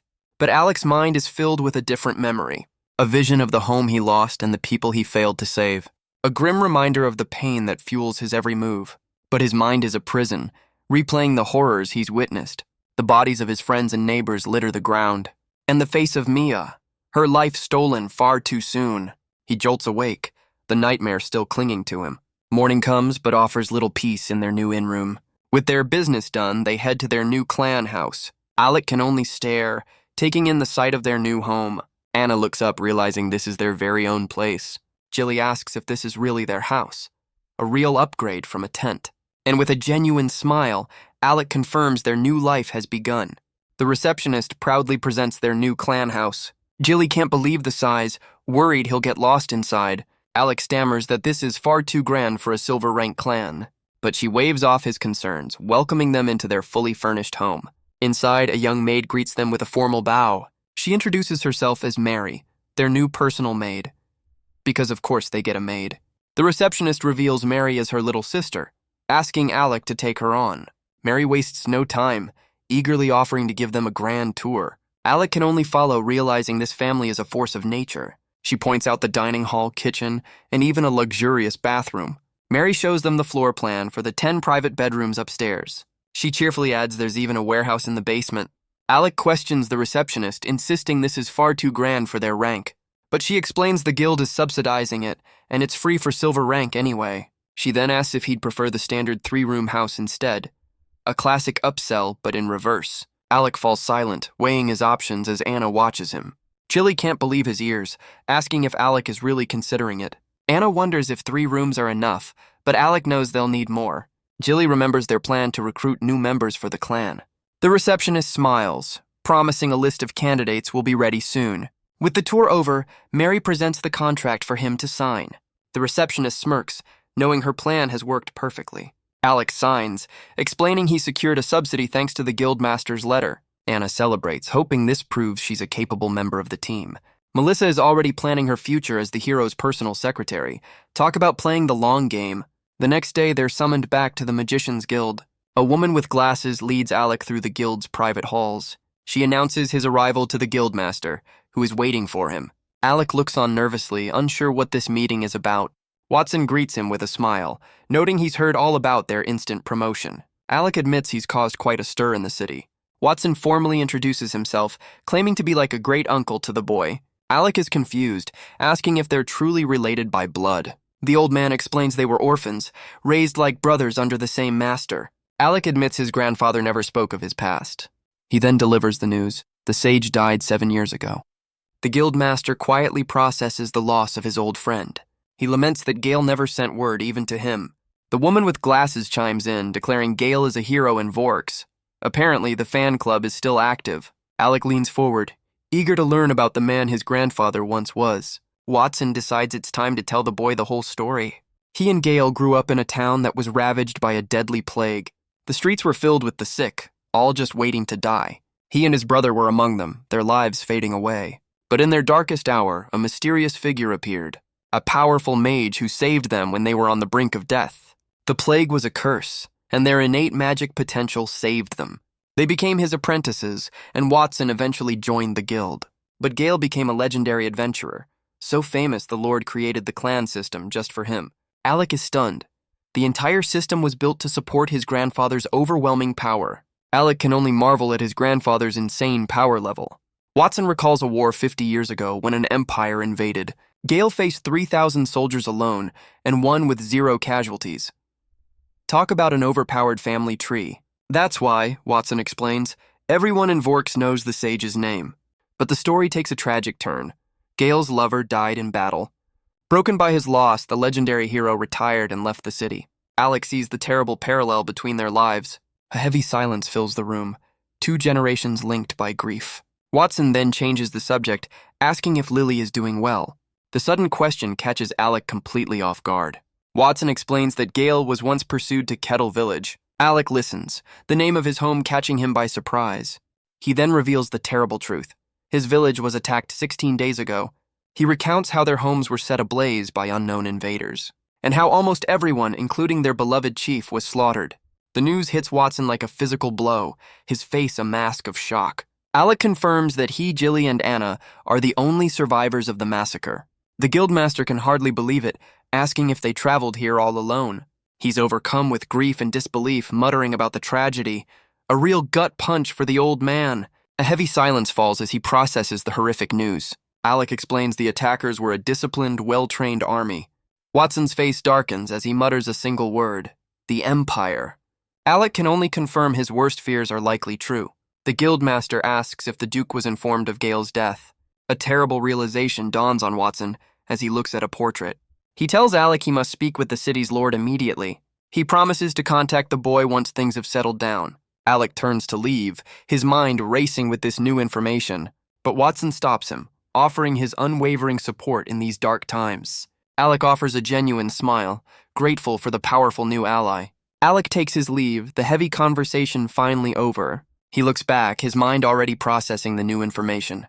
He'll trust Watson to investigate the attack on his village. For now, his own focus must be on gathering new allies. The guildmaster is left alone, the weight of the tragedy crushing him. Elsewhere, a different kind of meeting is taking place.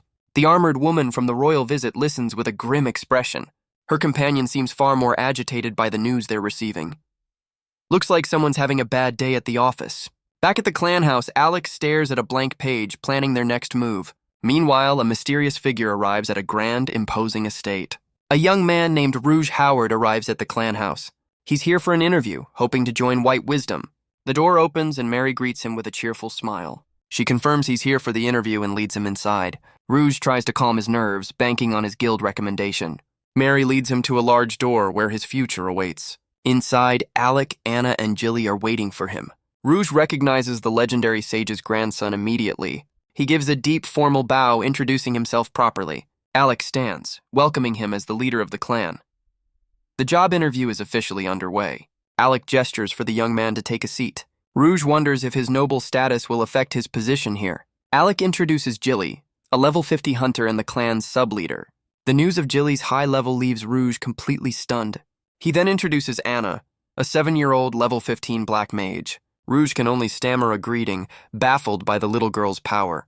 He realizes with a jolt that this child is the same level as him. Talk about a reality check. Finally, Alec explains his own role as a sage and alchemist. He reveals that he crafts and sells magic items to fund their clan. But Rouge realizes with a shock that neither of those are advanced classes. Rouge's mind shatters, unable to comprehend Alec's multiple job classes. Alec calmly finishes their introductions, oblivious to the man's internal crisis. He then tries to shift the interview back to Rouge, but the young noble interrupts, demanding to know how they got so strong. Alec explains their training came from family and a master named Lily. The name stops Rouge cold. Lily was a member of the legendary White Owl. Alec is surprised he knows of her, confirming she's an incredible fighter. He then reveals he trained Anna to level 15 in just 2 weeks. A casual flex that breaks the man's brain. Rouge can't believe it. That kind of growth is simply impossible. He looks at the small girl, realizing Alec's true power isn't in combat but in leadership. Rouge leans forward, pleading with Alec to let him join White Wisdom. He wants to follow in his grandfather's footsteps, who served in the legendary White Owl. The revelation leaves both Anna and Jilly completely surprised. His ultimate dream is to restore his fallen house to its former glory. Alec calmly asks if that's why he thinks this clan can help him. Rouge's hope soars, thinking he's finally found his path forward. But Alec's advice is simple and brutal. Give up on becoming a knight. The young noble is left completely speechless by the suggestion. Well, that's one way to start a performance review. Alec explains he's heard of Rouge's grandfather, Cain Howard. The name drop catches Rouge completely off guard. Alec recalls the legend of the Shield Knight, Cain Howard. Rouge confirms it's a famous story, though now suppressed. But Alec explains a normal knight could never have that power. Rouge is stunned, asking if his grandfather was a guardian instead. Alec confirms it, a job class specializing in aura-based protection. He explains that while swordsmen learn aura skills, they're weak. Rouge admits his family never told him any of this. Looks like someone forgot to pass down the build guide. His grandfather died young and the truth of his power was lost. All he knows for sure is that Cain started as a simple swordsman. Rouge clenches his fist, desperate to believe this new truth. Rouge processes the revelation, his mind reeling with the possibility. He asks if he too can become a guardian, and Alec confirms it's possible. Anna chimes in, reassuring him that Alec knows all the necessary steps. The young noble looks to Alec, his eyes wide with desperate hope. But Alec explains the downside. Guardians have very low attack power. Rouge realizes why his family fell. A tank is useless without a party. Guess solo leveling wasn't an option for Grandpa. He remembers the cruel whispers of other nobles, mocking his family's decline. The painful memories rush back, a lifetime of shame and doubt. Alec explains that in peacetime, the Guardian class was simply forgotten. He asks if Rouge still wants this path, extending a hand to the young noble. Rouge admits he's always admired his grandfather's legendary achievements. He remembers his own father's despair, a man broken by that very same legacy. The painful memories of his family's decline rush back to him. But Alec's words have offered him a path he never knew existed. He grits his teeth, his expression hardening with a new resolve. With a sudden, decisive move, he slams his fist down on the armrest. He falls to his knees, pledging his shield and his life to Alec's cause. A bit dramatic for a job interview, but it gets the point across. Alec looks down, the weight of the young noble's plea settling on him. With a quiet understanding, he accepts the desperate offer. He stands, officially welcoming the first new member of White Wisdom. Alec promises he'll personally guide him to the Guardian class. He vows to find a place where Rouge's new skills will be truly valued. Overwhelmed with gratitude, Rouge takes his hand in a formal thanks. He declares with renewed purpose that he will prove his worth. Back at the clan house, a new chapter has officially begun. With their first recruit secured, another interview is on the horizon. Later, Alec reviews applications as Jilly checks in on him. Jilly worries about Rouge, wondering if he's happy with his new path. But Alec turns the concern back on him, telling him not to push himself. He offers a reassuring smile, insisting that everything is fine. A classic "I'm fine" from someone who is definitely not fine. Jilly's concern is met with a simple, unconvincing reassurance. The next day, at the Martial Artists Guild, someone is having a very bad morning. A young fighter is stunned to learn he's been recommended to a silver rank clan. He argues with the guildmaster, insisting he's completely useless in a party. But his protests are ignored. He's been ordered to go to the interview anyway. He can't believe he's being thrown into a high-stakes job interview. And to make matters worse, it's happening today. No time to prep the resume, I guess. Later, a nervous young man introduces himself as Hastiel. He sits before the leaders of White Wisdom, his future in their hands. Alec immediately analyzes his build, a pure attacker who's completely abandoned evasion. Alec recognizes the pattern immediately. Another classic case of a bad build. He explains the martial artist class is built around dodging and countering, but Hastiel admits he put all his skill points into pure attack power. He knows a fighter who can't dodge is useless, but he still thinks it's the right path. Alec just smiles, a familiar look of someone who knows all the cheat codes. He lays out a new skill path, a way to make this glass cannon build viable. He even reveals the ultimate move, the explosive wave motion fist. Hastiel can only stare, completely baffled by this new information. He shouts in disbelief, asking if a skill like that even exists. Alec confirms it, a move so powerful it can one-shot a rock golem. Looks like Hastiel's bad build is about to become a feature. Alec asks if that was the ultimate move Hastiel was aiming for. The young fighter admits it was, but everyone told him it was a myth. Alec realizes this must be another piece of lost or secret knowledge. Hastiel clenches his fist, his resolve hardening as he tells his story. He explains that his village was once attacked by a rock golem. A lone adventurer saved them, destroying the beast with a single punch. As a poor kid, he was inspired by the man who needed no weapon. He vowed to become just as strong, focusing only on attack power. A classic case of putting all your eggs in one very punchy basket. But the real world wasn't so kind. No party wanted a glass cannon. Now he's stuck gathering herbs, his dream all but forgotten. Jilly points out the obvious flaw in his build. A frontline fighter who can't dodge is basically a punching bag. But Alec just smiles, explaining he's a sage who can heal him instantly. Plus, they now have an excellent shield to back him up. Hastel is left completely baffled by this new strategy. So Alec makes his offer. Join White Wisdom and they'll make his dream a reality. The young fighter can only stare, his hope rekindled. But Alec warns him the path forward will be grueling. It will require a resolve stronger than any he's ever known.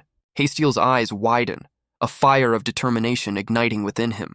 He leaps to his feet, declaring he'll endure any hardship for this chance. All Alec asks in return is for the young man to trust him completely. A few days pass, and the new team finally assembles for their first mission. Alec cheerfully announces their first order of business: power leveling. But the new recruits seem a bit hesitant, suggesting introductions first. Rouge is the first to step forward, ready to present himself. He introduces himself as Rouge Howard, a level 15 swordsman aiming for the Guardian class. Hastel can only stammer, already feeling the pressure of his new party's strength. Next up is Rose, a 16-year-old level 14 thief. She offers a cheerful greeting, but Hastel is still reeling from the level gap. Looks like someone's feeling a bit underpowered. He stares at the young girl, his own confidence clearly shaken. Finally, he introduces himself as Hastel, an 18-year-old martial artist. He then admits his level is only 12, a fact that clearly embarrasses him. But Alec just smiles, announcing it's time for their first mission to begin. Their destination is a lone structure in the middle of the ocean. The undersea cave, a perfect spot for some high-stakes team building. Rose makes a less than graceful entrance into the dungeon's waters. Inside, Alec gathers his new team to lay out the battle plan. He assigns Rose the role of scout, asking her to find their targets. Once she finds them, she's to lead the monsters straight to Rouge.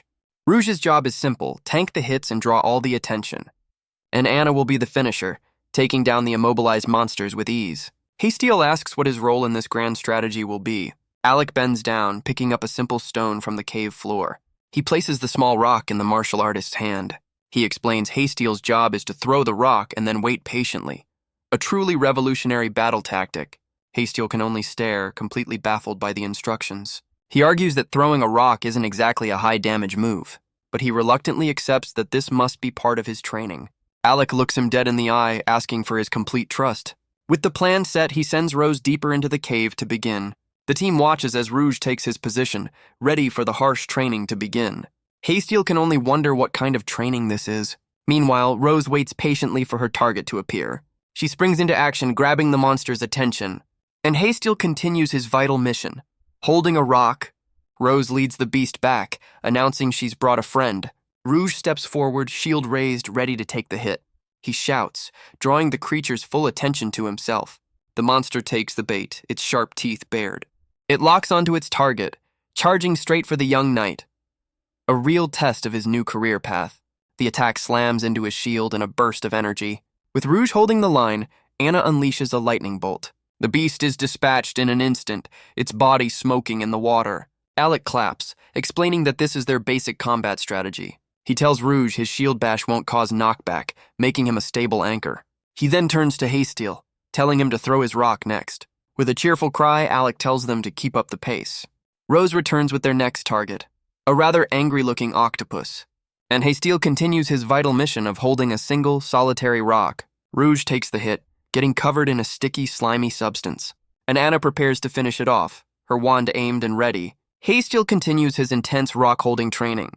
He wonders if this is truly the path to ultimate power. Meanwhile, Anna dispatches another monster with a lightning bolt. Alec notes that her level has already gone up from the fight. Rose and the others congratulate her on her rapid progress. Alec gives her a proud pat on the head for a job well done. The new recruits can only watch the familiar domestic scene. Rouge quietly asks if the little girl is Alec's sister. Alec just smiles, admitting he might be playing favorites.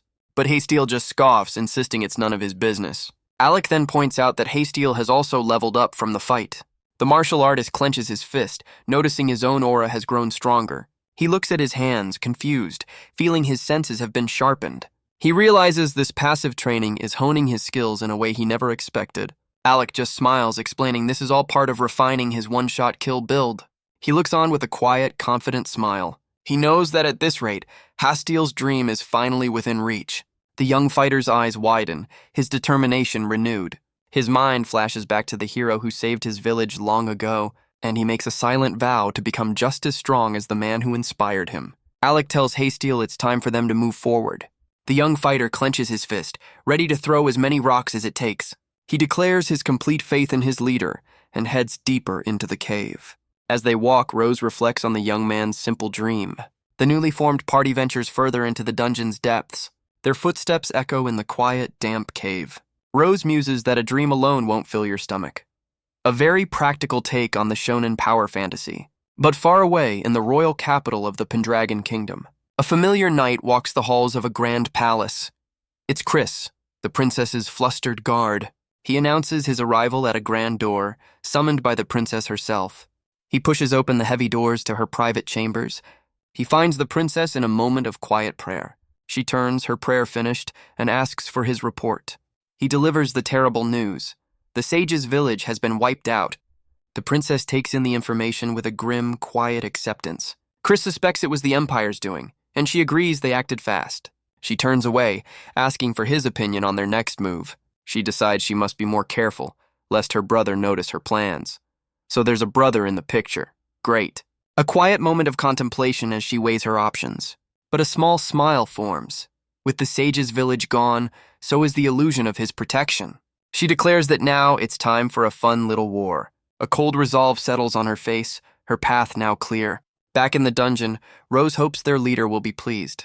She's practically sparkling with excitement over their haul. Surrounded by monster parts, she dreams of the fortune they'll make. But Hastiel reminds her all loot belongs to the clan.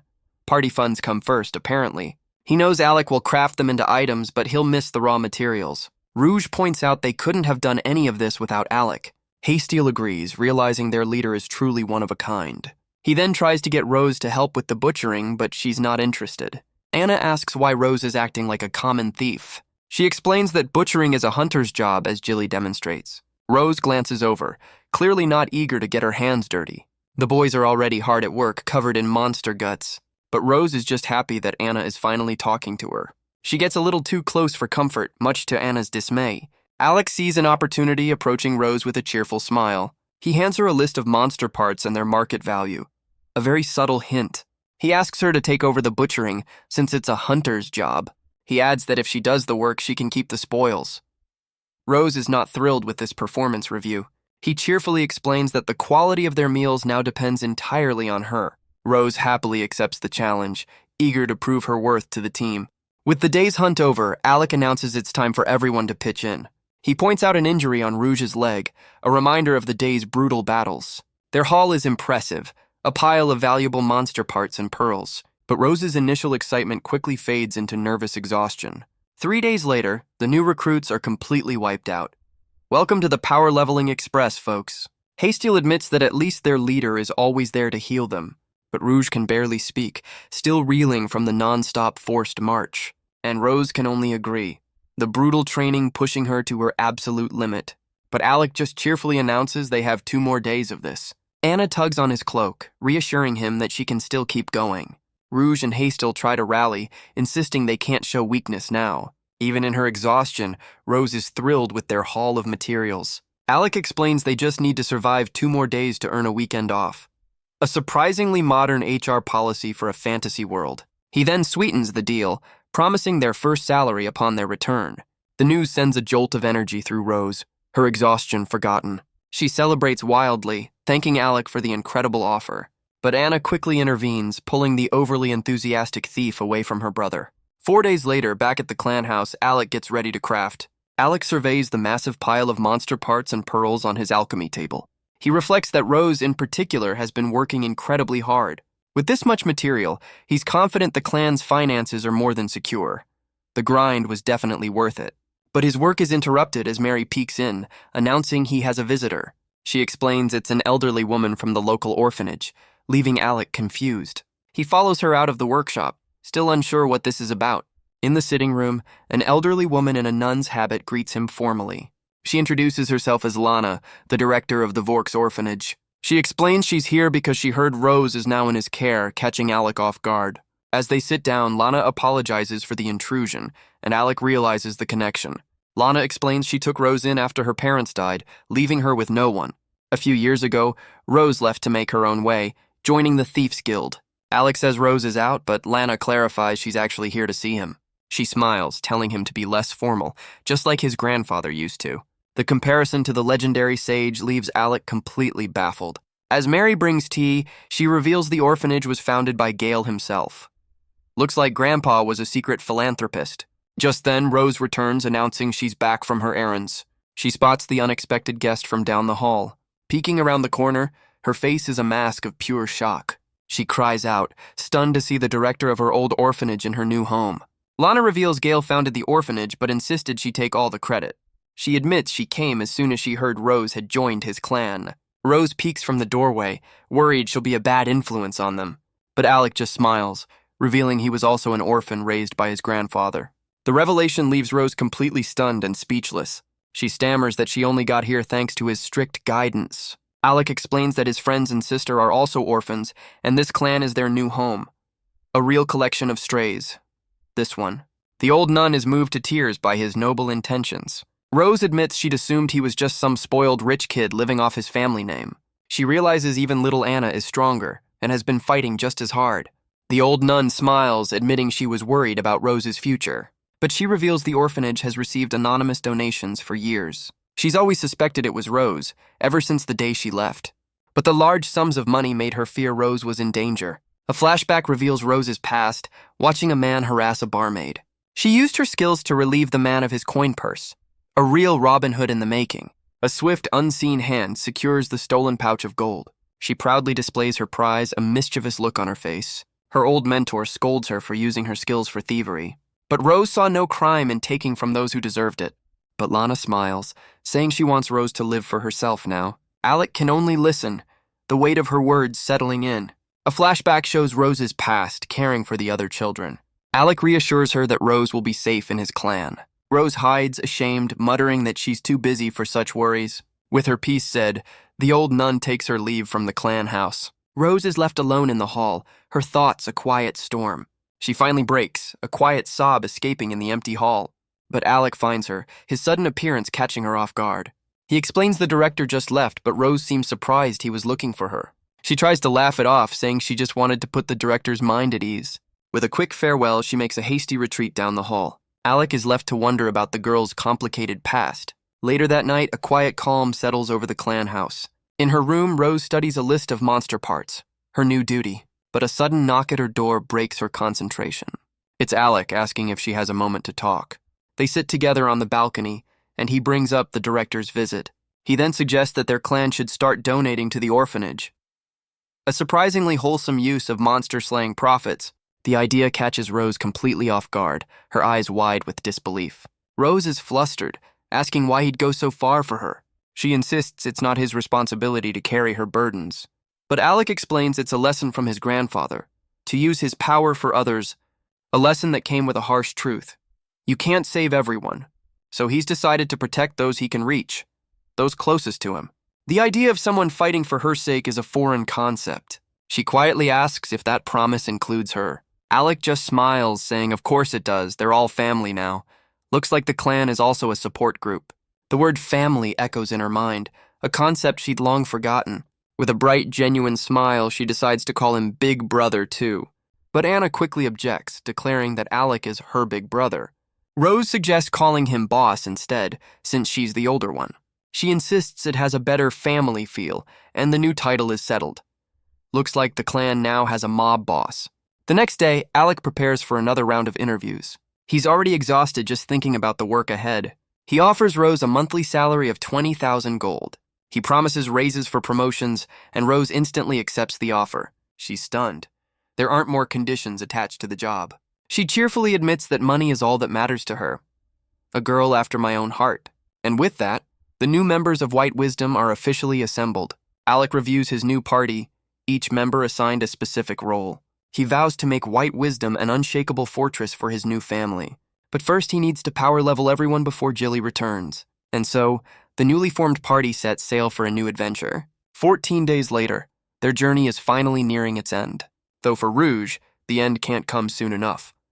The Shield Knight's one weakness is apparently motion sickness. Anna asks if they're there yet, while Alec tries to comfort their ailing tank, but Hastiel spots their destination on the horizon, shouting for his leader. They approach a volcanic island, their next training ground. The new recruits can only stare in awe at the sight before them. He announces their destination, the aptly named Goblin Island. Alec turns to his new party, asking if they're ready for what's to come. He warns them this dungeon is on a completely different level. The island's boss, he reveals, is the legendary Goblin King, and their one and only objective is to take its head. This, he declares, is the final exam of their brutal training regimen. And so, they make their approach to the shores of Goblin Island. Once on land, Alec checks in with his newly forged team. They shout their readiness, their levels now impressively high. The training montage was clearly a success. With a cheerful smile, Alec begins to explain the island's layout. He lays out a map explaining their landing spot is far from the island's center. Their first goal, he explains, is the mine at the heart of the island. A small village of miners has posted a quest to cull the local goblin population. He casually tells them to take out 20 goblins on their way to the main boss. Anna asks if they'll only be facing the standard run-of-the-mill goblins. He clarifies that the island is also home to archers, shamans, and goblin leaders. The deeper they go, the harder it gets, with the main nest on the far side of the island. Rose points out that their strategy is the same, but fighting humanoids feels different. Alec suggests she ask Anna for tips, since she's their resident goblin-slaying expert. The news that a 7-year-old is a goblin pro leaves Rose completely speechless. Anna clenches her fists, declaring she's more than ready to trample some goblins. Alec sets their course, their first stop being the village near the mine. The path forward is already littered with the bodies of their fallen foes. Rose proves her worth, dispatching a goblin with a single deadly strike. But the brutal reality of combat leaves her more than a little shaken. She's impressed by their efficiency, but still adjusting to the grim work. The newly formed party presses onward, a well-oiled goblin-slaying machine. They finally spot their destination, the mining village nestled in the woods. Alec prepares to head in alone, but Rouge frantically tries to stop him. Rouge tries to take command, offering to clear the path with the others. A noble gesture from the guy who gets seasick, but Alec just waves them off, heading into the village alone. Hastiel marvels at how their leader knows this place so well. Anna overhears them, asking about the god they mentioned. Rose explains that this particular faith isn't common in their kingdom. Hastiel is shocked she doesn't know the god of light, a god named Suran, whose power is the source of all magic. Rose is surprised to learn even a thief's skills come from a god. Apparently, divine power has a very loose definition of legal. But Alec returns, having already secured them a place to rest. The party settles in for a much-needed night of sleep. Alec wakes Hastiel, telling him it's time to take over the watch. Hastiel is wide awake, asking Alec if it's still too early to get up. He wonders if even their unflappable leader is feeling nervous. But Alec explains it's not nerves, but pure anticipation. He admits that becoming a true adventurer has always been his dream. The word dream echoes in Hastiel's mind, a familiar, powerful feeling. He cheerfully confirms he's been practicing the special move Alec taught him. Alec explains that with this new skill, he can defeat the Goblin King. But he warns the young fighter that he'll only get one chance. No pressure, though. Alec smiles, admitting this is a foe on a whole new level for him, too. With the plan set, they try to get some rest before the final battle. Hastiel's mind is clear, his resolve hardened for the coming battle. The next day, on the far side of the island, their final test begins. Anna unleashes a spell, but a goblin lunges, catching her off guard. She stumbles, her concentration broken by the sudden ambush. Another goblin closes in from behind, ready to strike her down. But Rose is there in a flash, saving her with a well-timed backstab. Talk about a thief's honor. Anna offers a quiet thanks, shaken but grateful for the save. Rose reports back to her boss, admitting she's finally getting the hang of this. But a lone goblin watches from the shadows, noting their growing strength. Alec realizes with a grim certainty that these aren't just mindless monsters. Rose steels herself, knowing this is no time to be squeamish. She steps forward, ready to prove her worth in the fight. A goblin leader and its minions emerge from the trees, ready for a fight. Alec spots the new threat, trusting his team to handle it on their own. The party spreads out, executing their well-practiced formation. Rouge takes the lead, drawing the goblin's attention with a defiant roar. His shield holds firm against the leader's brutal assault. But a goblin archer watches from the back line, looking for a weak spot. Guess range support is a universal concept. It draws its bow, ready to pick off the party from a distance. But Rose is already moving, flanking the archer for a silent takedown. Her blade finds its mark, silencing the archer for good. She scoffs, boasting that her stealth skills are far superior. Meanwhile, Hastiel gathers his energy, a storm waiting to be unleashed. Rouge holds the line, his shield taking the brunt of the assault. Anna sees her opening, her eyes locked on the goblin leader. She unleashes a fire arrow, ready to turn up the heat. The spell slams home, sending the goblins flying back in disarray. But another one charges forward, trying to break their formation. A classic case of not learning from your friend's mistakes. Rouge meets the charge with a powerful shield bash. He follows through with his sword, cutting the creature down. The last goblin falls, its life fading away. Rose and Rouge are surprised by how easily they won. Alec declares their teamwork is now perfect for the task ahead. But Hastiel spots a path leading from where the goblins came. It leads them to a horrifying sight, the main goblin encampment. Rose realizes this isn't just a nest, it's a whole village. And their interior decorating is just awful. Hastiel points out the sheer number of specialized goblins. But Alec's response is simple and cold. They will hunt them all. Inside the camp, the goblins are on high alert. The party moves silently through the undergrowth, ready to strike. Rouge panics, insisting this is a job for multiple clans, not just them. Rose points frantically, shouting that they've already been spotted. A horde of goblins swarms out of the encampment, ready to attack. But Alec just steps forward, telling his team he'll handle this one. He unleashes a massive spell, a thunderstorm of his own making. The goblins are caught in a whirlwind of pure electrical energy. Rouge can only watch as the entire goblin vanguard is wiped out in an instant.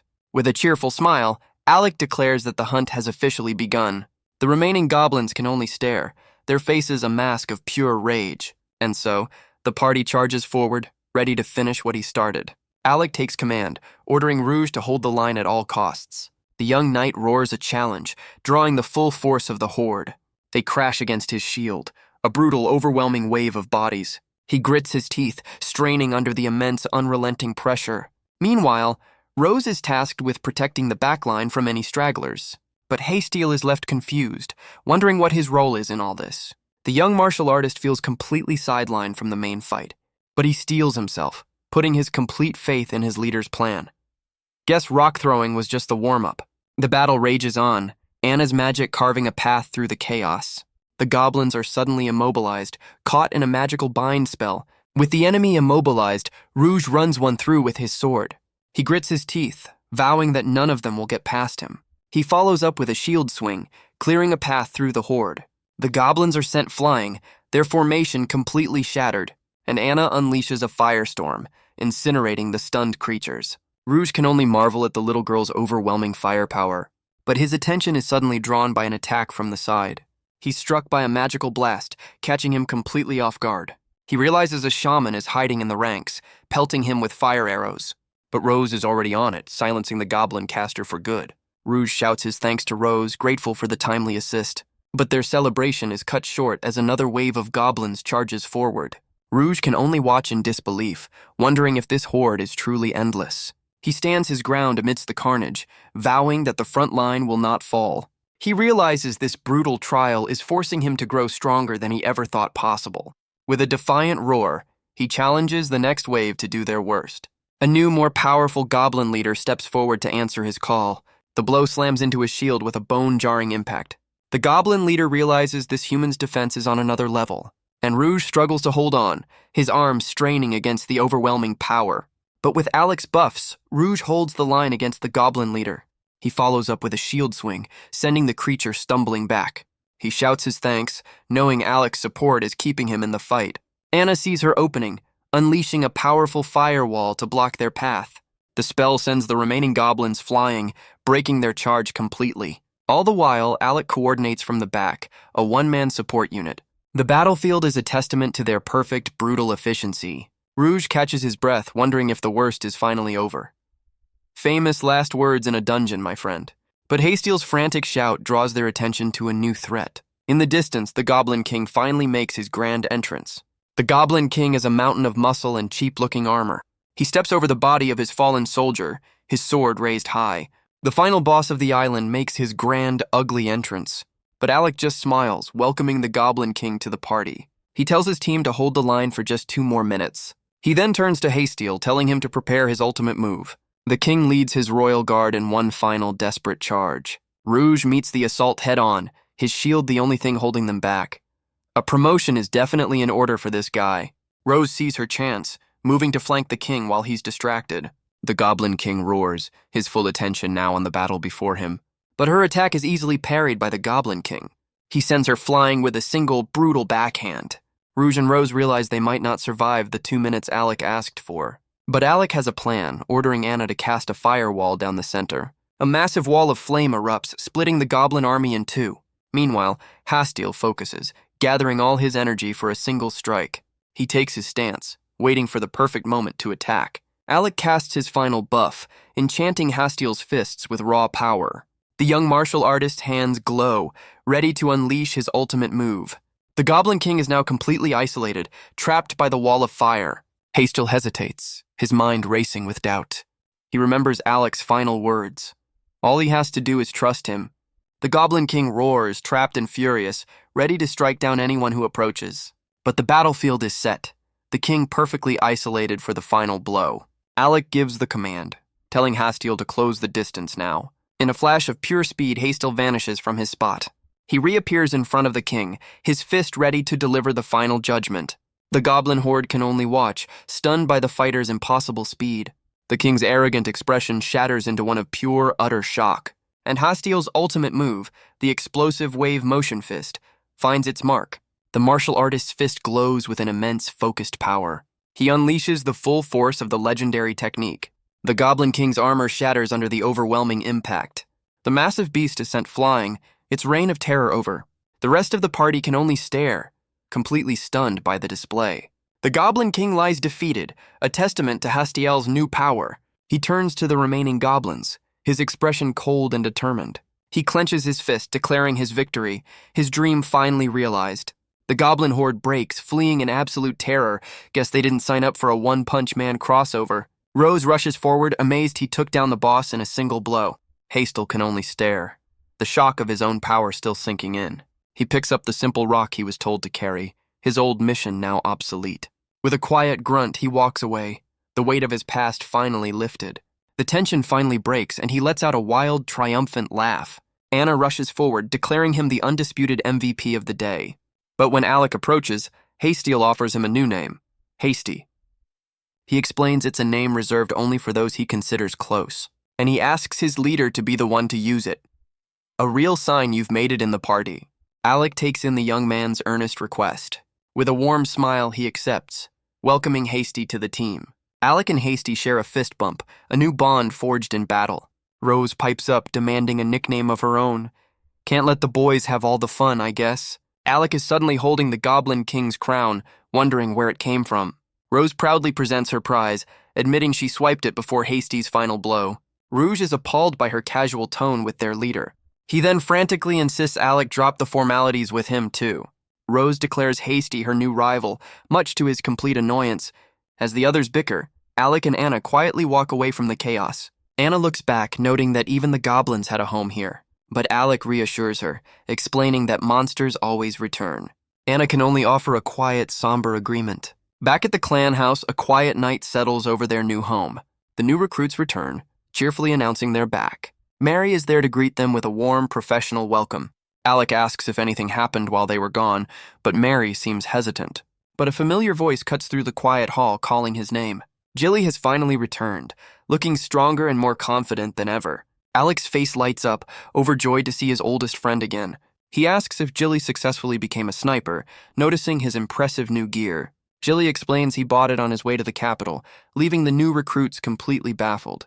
Jilly explains his caravan was attacked by a group of 30 bandits.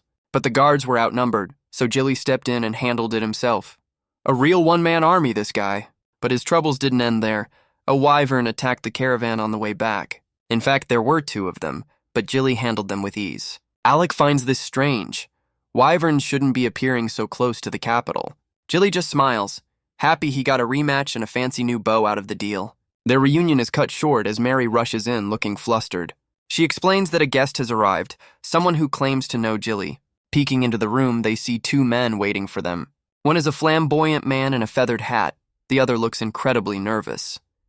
Guess the capital has some interesting characters. Jilly calls out to Alec, who can only stare in surprise. He recognizes them instantly, Hans the merchant and Kane the traveler. The merchant is overcome with relief, glad to see them alive. The new recruits can only watch, completely baffled by the sudden reunion. Alec explains Hans was the merchant who bought his grandfather's potions, and Kane was a traveling bard who visited their village annually. He explains they met in the capital and decided to visit their old friends, but when they arrived, they found nothing but a graveyard of ash, a sight that's becoming depressingly common for our heroes. Hans had been in the capital, trying to find a new market for Alec's work. With no bodies found, they hoped the survivors had fled to Vork's. Alec offers a small smile, glad that Hans is also safe, but Kane pulls him into a hug, telling him he's done well to survive. The simple act of kindness is almost enough to break him. With their safety confirmed, Kane announces he's already leaving. A real flyby visit for a guy who just crossed the country. He offers a quick farewell to Jilly and Anna, asking where he's headed next. His next destination is the Kars Empire, the very nation they suspect. But just as he's about to leave, two armored figures arrive at the door.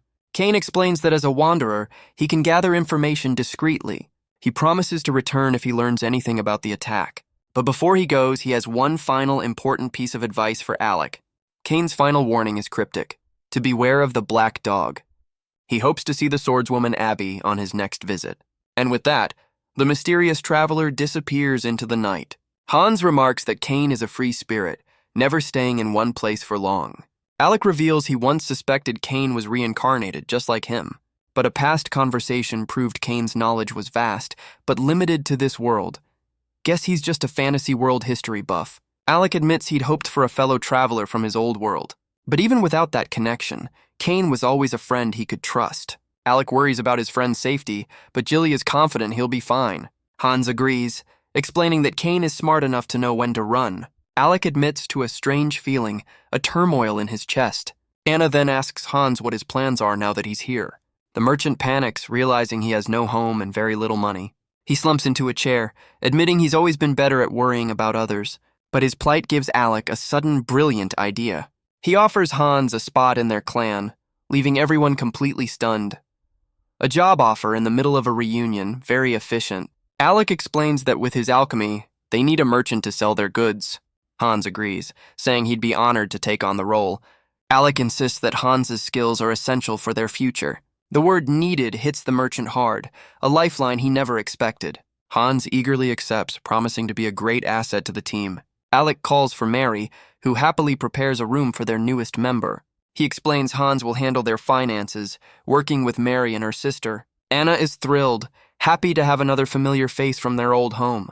Alec reflects that in his old game, crafters and merchants were essential for any clan, but he realizes that in this world, things are completely different. Powerful classes and skills have been forgotten, their knowledge seemingly lost to time. A chilling thought begins to form in his mind. He wonders if someone is deliberately trying to weaken the world's adventurers. A conspiracy theory in a fantasy world. What could go wrong? And elsewhere, a grand estate stands silent, perhaps holding the answers he seeks. In the grand halls of the Duke's estate, a serious meeting is underway.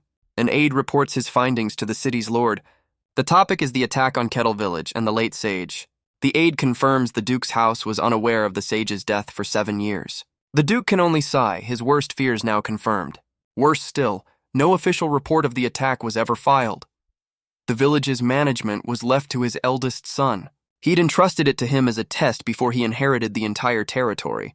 The Duke demands to know why, wondering if his son held a grudge. He explains his son never understood the sage's true importance. He had an official stationed there to keep an eye on things, but 7 years ago that official was replaced and the reports were intercepted. Looks like this conspiracy goes all the way to the top. The Duke wonders who could orchestrate such a complex plot. His aide suggests the most obvious culprit, the Empire. But the Duke dismisses it. They would have acted years ago. The aide can only listen. The possibilities narrowing. A far more terrifying thought strikes the old lord.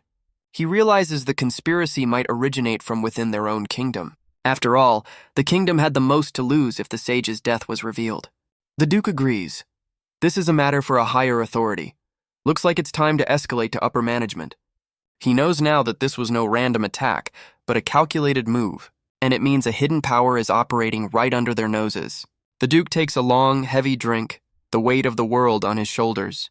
He knows news of the sage's death is spreading, and they must prepare for the Empire's next move. And in the Empire, a new player emerges, Felia Black, leader of the special unit Cerberus, also known as the Black Dog, the very force Kane warned Alec about. The Duke's aide confirms the attack on Kettle Village was their handiwork. He realizes with dawning horror that the Empire knew the sage was dead all along. And the Black Dog's unit is already on the move, their intentions unknown. Meanwhile, Alec's party attends the Heavenly Dragon Festival, a bit of sightseeing before the next crisis, I suppose. And far away, Felia Black smiles, her plans already in motion. Elsewhere, another party of adventurers boasts of their own victory on Goblin Island. Hasteel's newfound confidence as a finisher inspires the rest of the team. They continue their brutal training, facing down one boss monster after another. And the results are undeniable. Everyone has now broken level 30. Looks like the power leveling express is right on schedule. Back at the clan house, Alec reflects on his recruitment strategy. But his quiet moment is shattered as Hans bursts in with an urgent request. He shoves a massive stack of order forms into Alec's hands. The merchant explains that Alec's potions are becoming incredibly popular. In fact, this is the pile of orders after turning down the big clients. Hans is already preparing the next batch of requests for him, but Alec has had enough, telling the merchant he doesn't need a babysitter. But his work is interrupted by an armored woman demanding to see him. Alec is completely stunned by the sudden, unannounced visitor. The woman holds up Anna, who confirms that this is, in fact, Alec. She introduces herself as Henrietta Pendragon, the Duke's daughter. Alec recognizes the name, realizing he's dealing with local royalty. A young boy appears, apologizing for his sister's rather dramatic entrance. Alec can only sigh. Their new house is becoming a popular tourist destination. They sit down in the parlor, the atmosphere tense and formal. The boy reintroduces his sister, the paladin leader of a gold-rank clan. He then introduces himself as Polk, her younger brother, gushing about her skills. Polk continues, introducing Anna as their sub-leader and a wizard. He then presents their butler Seth, a high-level monk. This family travels with some serious backup. With the introductions over, Polk gets to the real reason for their visit. He asks Alec about the upcoming Heavenly Dragon Festival. Alec's mind flashes back to his old game, a festival celebrating the sealing of a demon dragon. A standard event he remembers well. Polk explains that during the festivities, crime rates always spike in the city, so all the local clans are tasked with providing security. And that's why they're here, to formally request White Wisdom's help. Alec readily agrees, saying it's their duty as a clan of Vorks. The two clan leaders shake hands, sealing their new alliance. They share a friendly smile, their business seemingly concluded.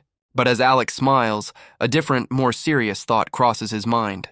A quiet understanding dawns on Alec as he processes the situation. He realizes they're not just adventurers, but messengers from the city's lord. He wonders why the Duke's own son would come in person for this. But Polk just offers a friendly, unassuming smile in return. Henrietta declares she'll personally look after their new junior clan, a very generous offer from local royalty. Her sub-leader Anna seems completely taken aback by the statement. But the butler Seth seems to see right through the act. He leans in, asking his lady what her true purpose is here. Henrietta is caught completely off guard, her friendly facade shattering.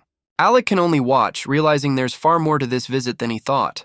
The butler Seth calmly adjusts his tie, ready to reveal the truth. Henrietta and her sub-leader can only watch, completely flustered. He then presents a blank board, asking for Alec's autograph.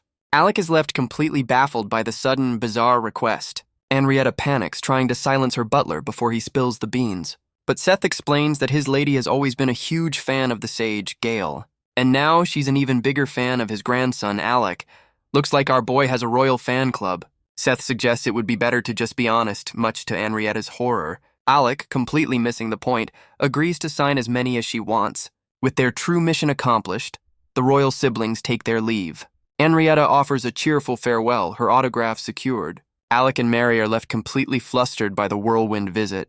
As they leave, Alec can only mutter about his strange new acquaintances. He reflects that for royalty, they had a surprisingly casual air. It seems their visit was driven by pure, unadulterated curiosity. But the meeting is forgotten as Alec remembers his massive potion backlog. The next day, Hasty returns with a bag full of supplies. Alec thanks him, already deep in his alchemy work. Hasty watches as his leader carefully mixes the ingredients. He finally asks why Alec chose to be an alchemist with all his other skills. Alec explains he knew they'd need money, and alchemy was the best way. Hasty is impressed, realizing how much thought Alec puts into everything. He then asks what his own future path should be, looking a bit lost. And that gives Alec an idea. It's time for a team meeting. He gathers the clan, announcing it's time to choose their advanced jobs. Rose and Hasty admit they never dreamed they'd get this strong. Rouge is resolute, declaring he's already chosen the path of the Guardian. But Anna quietly admits she still hasn't decided on her future. Then Alec drops a bombshell, announcing he'll become a Necromancer. The team is stunned, but he explains it was his plan from the very beginning. He lays out his own job progression, from villager to black mage, and finally to Necromancer. But he reveals a more complex path, explaining he could have become a sage if he'd also leveled white mage. And if that wasn't enough, he adds alchemist to the mix, a class that can craft gear for his Necromancer build. He presents this convoluted plan with a cheerful smile, leaving his new recruits completely bewildered. He then turns to Anna, asking her what path she wants to take to get stronger. He suggests the wizard class, a pure damage dealer that evolves from a level 50 black mage. Anna considers the option, picturing the raw power of a fully realized wizard. She admits she'd follow him down the Necromancer path, but the idea of raising the dead is a little too spooky for her. Alec smiles, agreeing that an offensive class is the best way for her to protect him. Rouge then speaks up, reaffirming his own choice to become a guardian, his resolve now stronger than ever. With the others decided, Rose wonders what path she should take. She immediately latches onto the idea of becoming a treasure hunter. Alec explains she can unlock it by leveling both thief and hunter classes. Jilly realizes this means Rose would technically be his senior in the hunter class. Rose just teases him, saying he's too quiet and hard to talk to anyway. Alec lays out her options: assassin for stealth or treasure hunter for a more frontline role. Since she excels at stealth, she decides on the assassin class, and Hasty asks about his own future. Alec explains that for a pure martial artist, the only path at level 50 is the legendary Fist Saint. He offers an alternative: leveling white mage to become a monk, a support fighter. Hasty is clearly not interested, so Alec tells him to stick to his dream. He'll provide all the buffs Hasty will ever need. With their future paths decided, Alec surveys his newly formed team. Jilly notes their party is finally balanced, with a solid front, middle, and back line. Alec sweats, admitting to himself he might have guided their choices a little too much.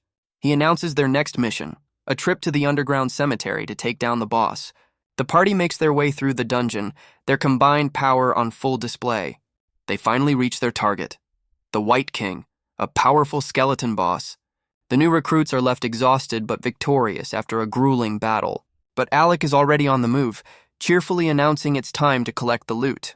Rose is thrilled, wondering what kind of treasure they'll find in the boss room. She eagerly asks to see what's inside, her eyes sparkling with anticipation. Alec proudly shows off his new loot, the skull staff. He explains it doubles his skeleton summons, a key item for a necromancer. His party, however, looks completely unimpressed by the lecture. Jilly cuts him off, telling him it's time to head back. With their mission complete, the party begins their exit from the dungeon. But as Alec walks, a strange dark aura seems to follow him. He glances back, a flicker of unease on his face. The empty boss room sits in silence, a dark stain on the floor. He shakes it off, thinking it was just his imagination. But back at the clan house, Hans approaches him with a worried look. He delivers some bad news. Their potion sales might be shut down. Hans explains their problem isn't a lack of sales, but that their potions are far too popular.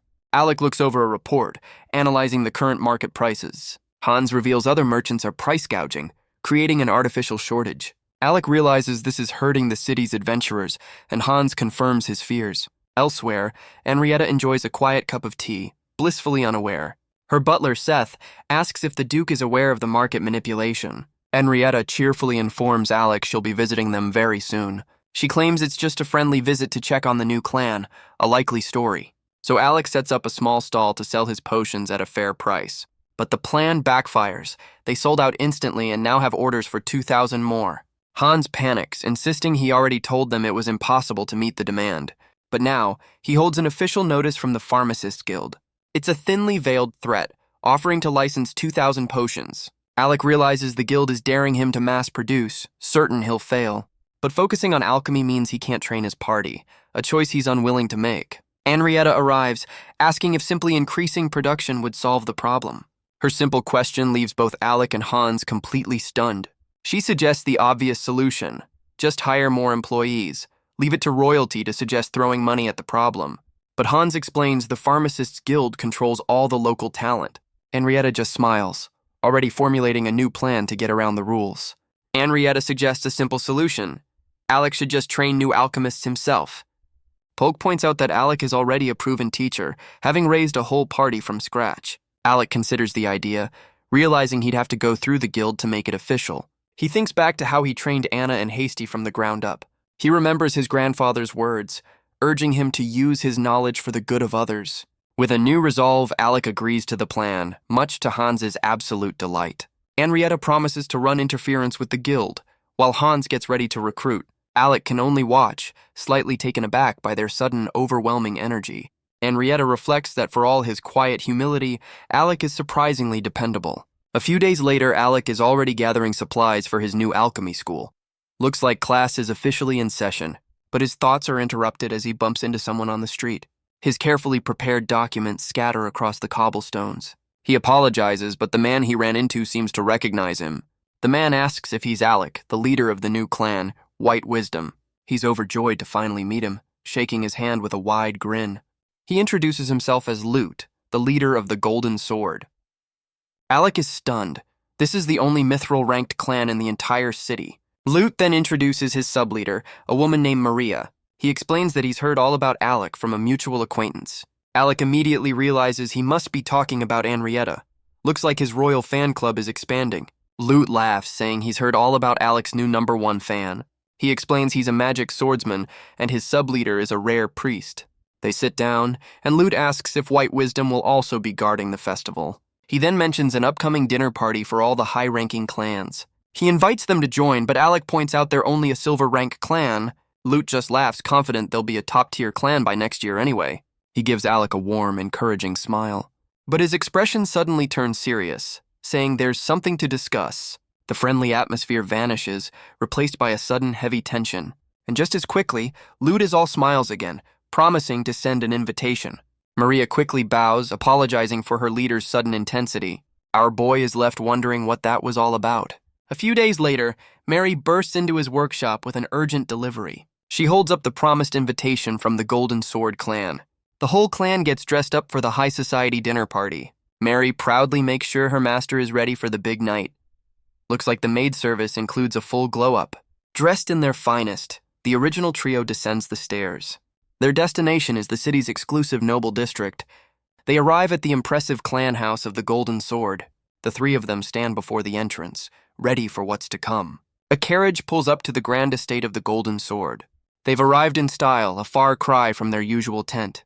Inside, Anna sits quietly, a little overwhelmed by the formality. Alec asks if they're there yet, looking just as out of place.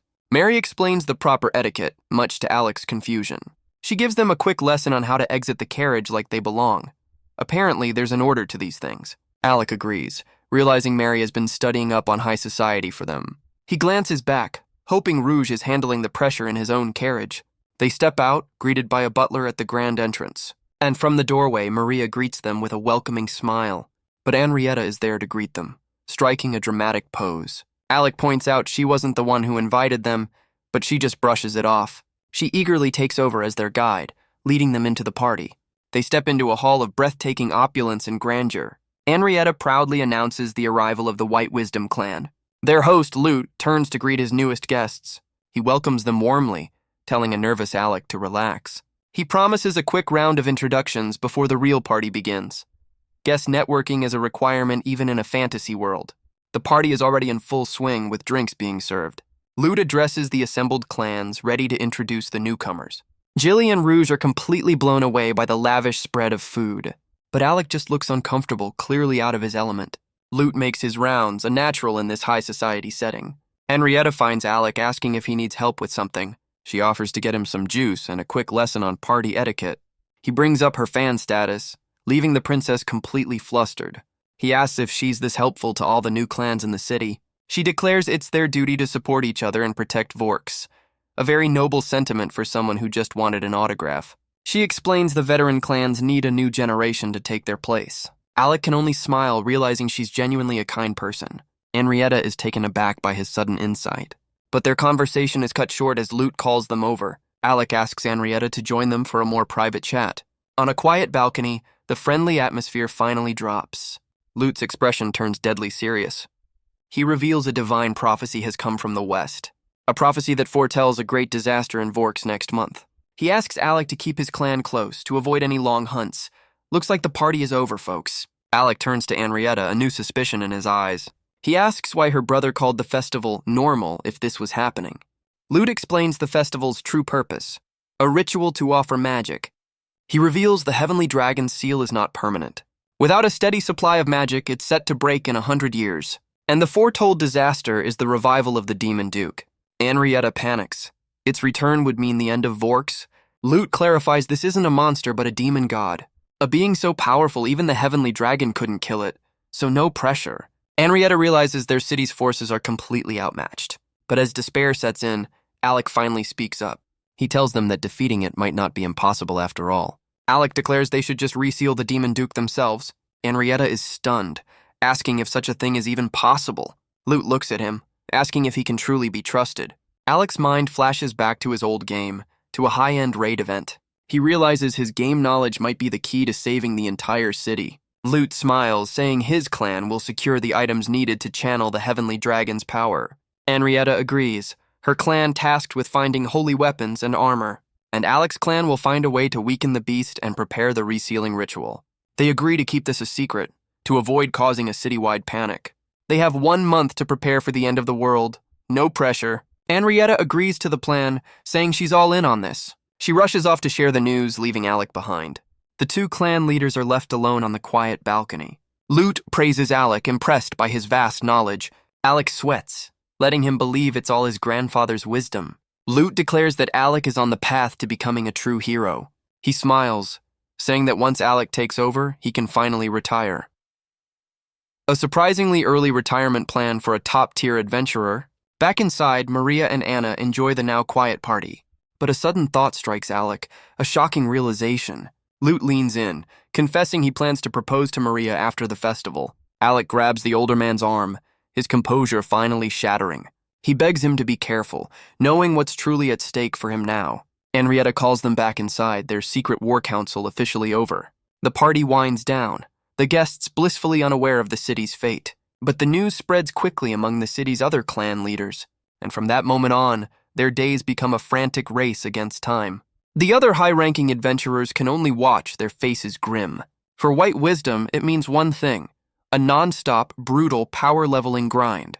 They must prepare for the Demon Duke, but life, for now, must go on. And so, in the city of Vorks, the final countdown has officially begun. Alec is buried in research, preparing for the resealing ritual. He's also taken on the task of training a new generation of alchemists. His new students get to work, churning out potions for the city. The non-stop work leaves him completely exhausted, much to Anna's concern. And of course, there's the endless grind of power leveling his team. A hero's work is truly never done. With their preparations underway, they head to the source of the problem. They arrive at a hidden shrine, the prison of the Demon Duke. Jilly notes the seal is already fading, a dark miasma leaking out. Alec lays out his plan. To set up 4 ritual sites around the shrine.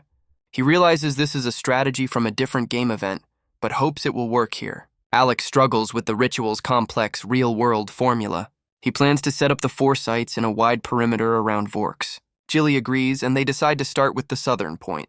The two friends head into the woods to begin their vital work. They find the first of the ancient, weathered ritual markers. On the eve of the festival, the clan gathers for one last meal together. A pre-apocalypse pep rally, if you will. Alec reflects on the brutal month of training, proud of his team's growth. He confirms their worst fears. The Demon Duke's revival is now certain. Their final preparations are laid out, ready for the coming battle. With the last ritual site activated, all they can do now is fight. Anna declares they must eat well to prepare for the coming battle. The team raises their glasses in a toast to their success. For a moment, they're just a group of friends sharing a meal. Jilly thanks Rose for her leadership, amazed they're all over level 40. Rose just complains that Jilly's training was absolutely demonic. But Rouge is confident, saying the brutal regimen made him stronger than ever. Hasty insists that Anna worked the hardest and deserves the most praise. The little girl looks up, wondering just how much she's grown. Alec reveals she's not just a level 43 black mage, but also a level 25 white mage. Hasty is stunned, wondering how Alec managed it without using all their mana potions. Anna can only stammer, caught completely off guard by the question. But Hasty quickly jumps in, claiming he was the one who gave her the potions. Alec asks why he didn't just go through Hans for the transaction, but Rose slams the table, admitting it was her idea all along. Looks like the secret's out. She explains that Anna was desperate to get stronger and faster, so Hasty came up with a plan to help her. He told her that with enough mana potions, she could level up more efficiently.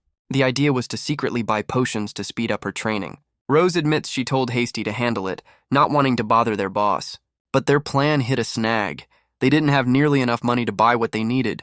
So Hasty explains they tried to pay for it out of their own salaries. Anna finally reveals why she was pushing herself so hard. Alec is confused, reminding her that her goal was always the wizard class. But the little girl's resolve is now completely unshakable. She declares that she's decided to become a sage, just like him. The sudden change of plans leaves Alec completely speechless. She explains she learned from Jilly that a sage can use resurrection magic, and she knows that her big brother is always right about everything. The rest of the party agrees. They owe all their strength to him. A little cult-like, but sweet.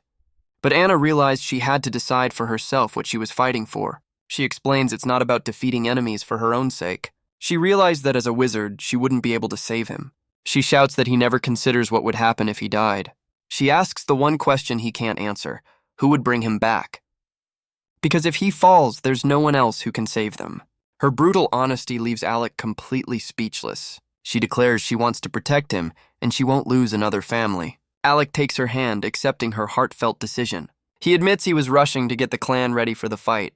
He tells her she's no longer just someone to be protected. He explains that by protecting them, he is also protecting himself. He tells Anna and Jilly that he's now entrusting his life to them.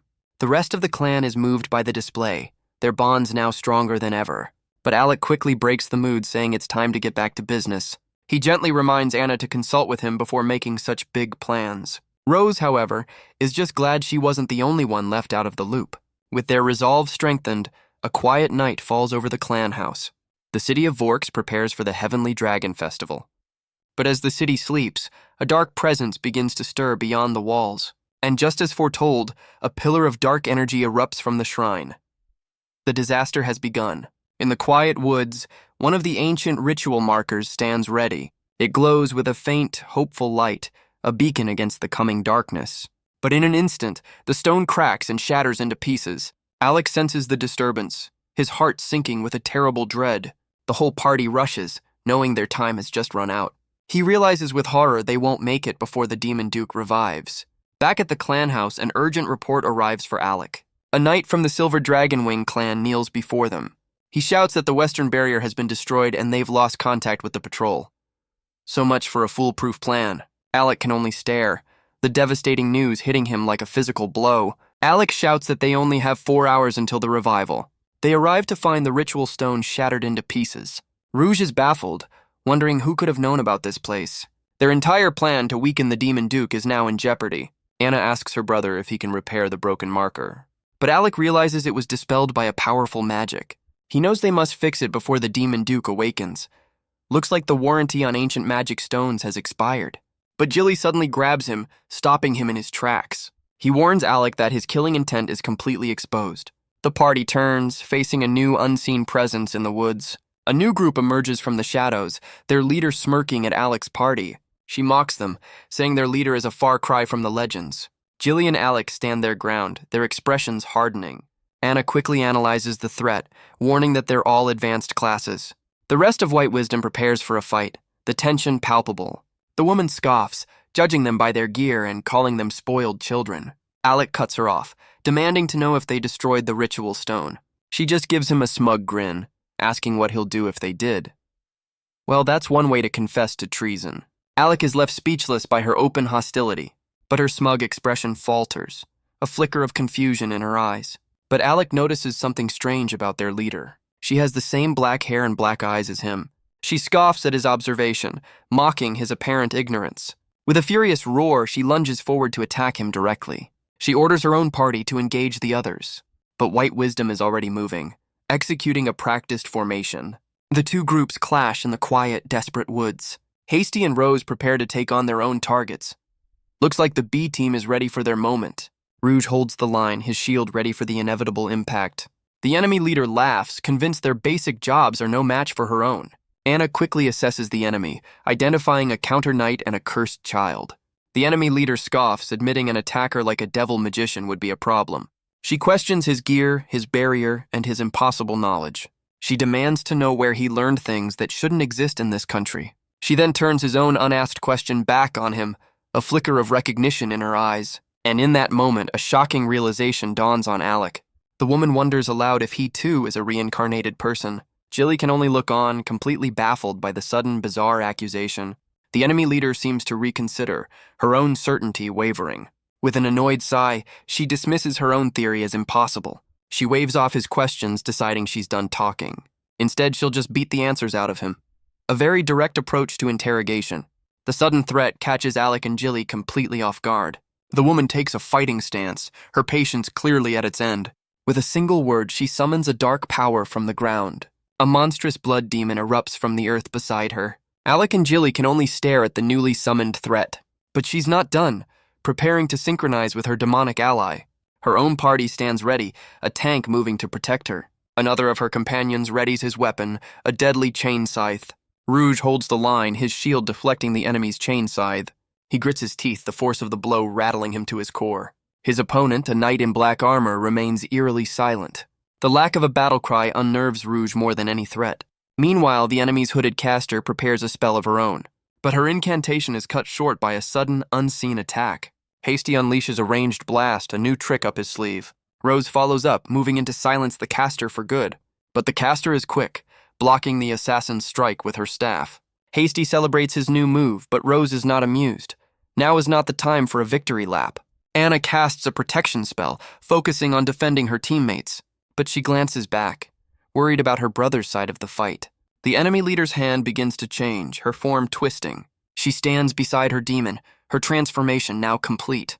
Alec recognizes the skill, synchronization, a power of the devil magician. He explains they share damage, but the demon can also heal itself.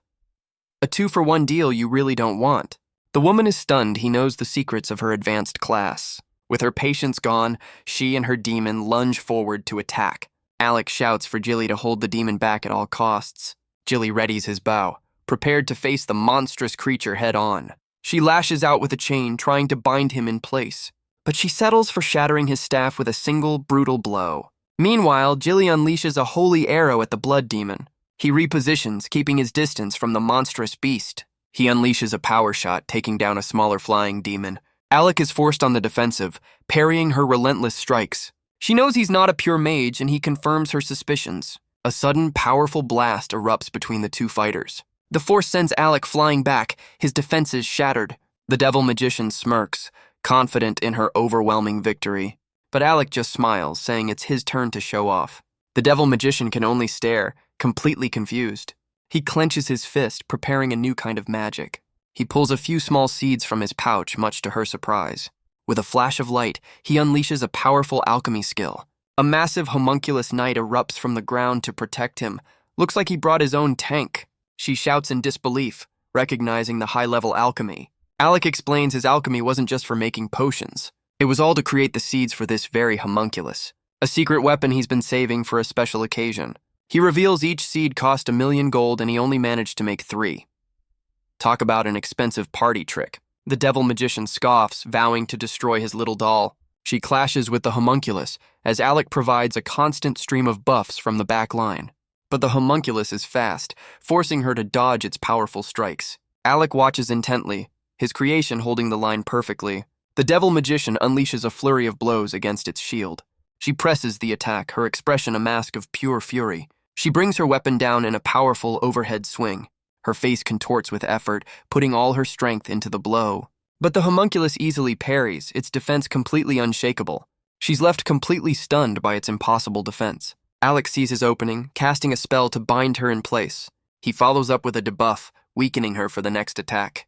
And his homunculus dispels her buffs, leaving her completely vulnerable. The devil magician can only grit her teeth, completely outmaneuvered. She decides to end this, preparing a final desperate attack. She sacrifices half her health to fuel her next devastating blow. Talk about going all in on a single bet. With a furious roar, she lunges forward to finish him off. But Alec just injects more energy into his homunculus. Her attack shatters the construct, but Alec is nowhere to be seen. She roars, putting every last bit of her power into the final blow. But Alec just stands there, declaring that the fight is now over. The devil magician is stunned to see him completely unharmed. His homunculus counters with a powerful punch of its own. She can only stare in disbelief, wondering how he survived. Because behind the shattered remains of his first construct stands another. Alec offers a smug smile, asking if she wants him to explain his strategy. The devil magician can only grit her teeth, completely outplayed.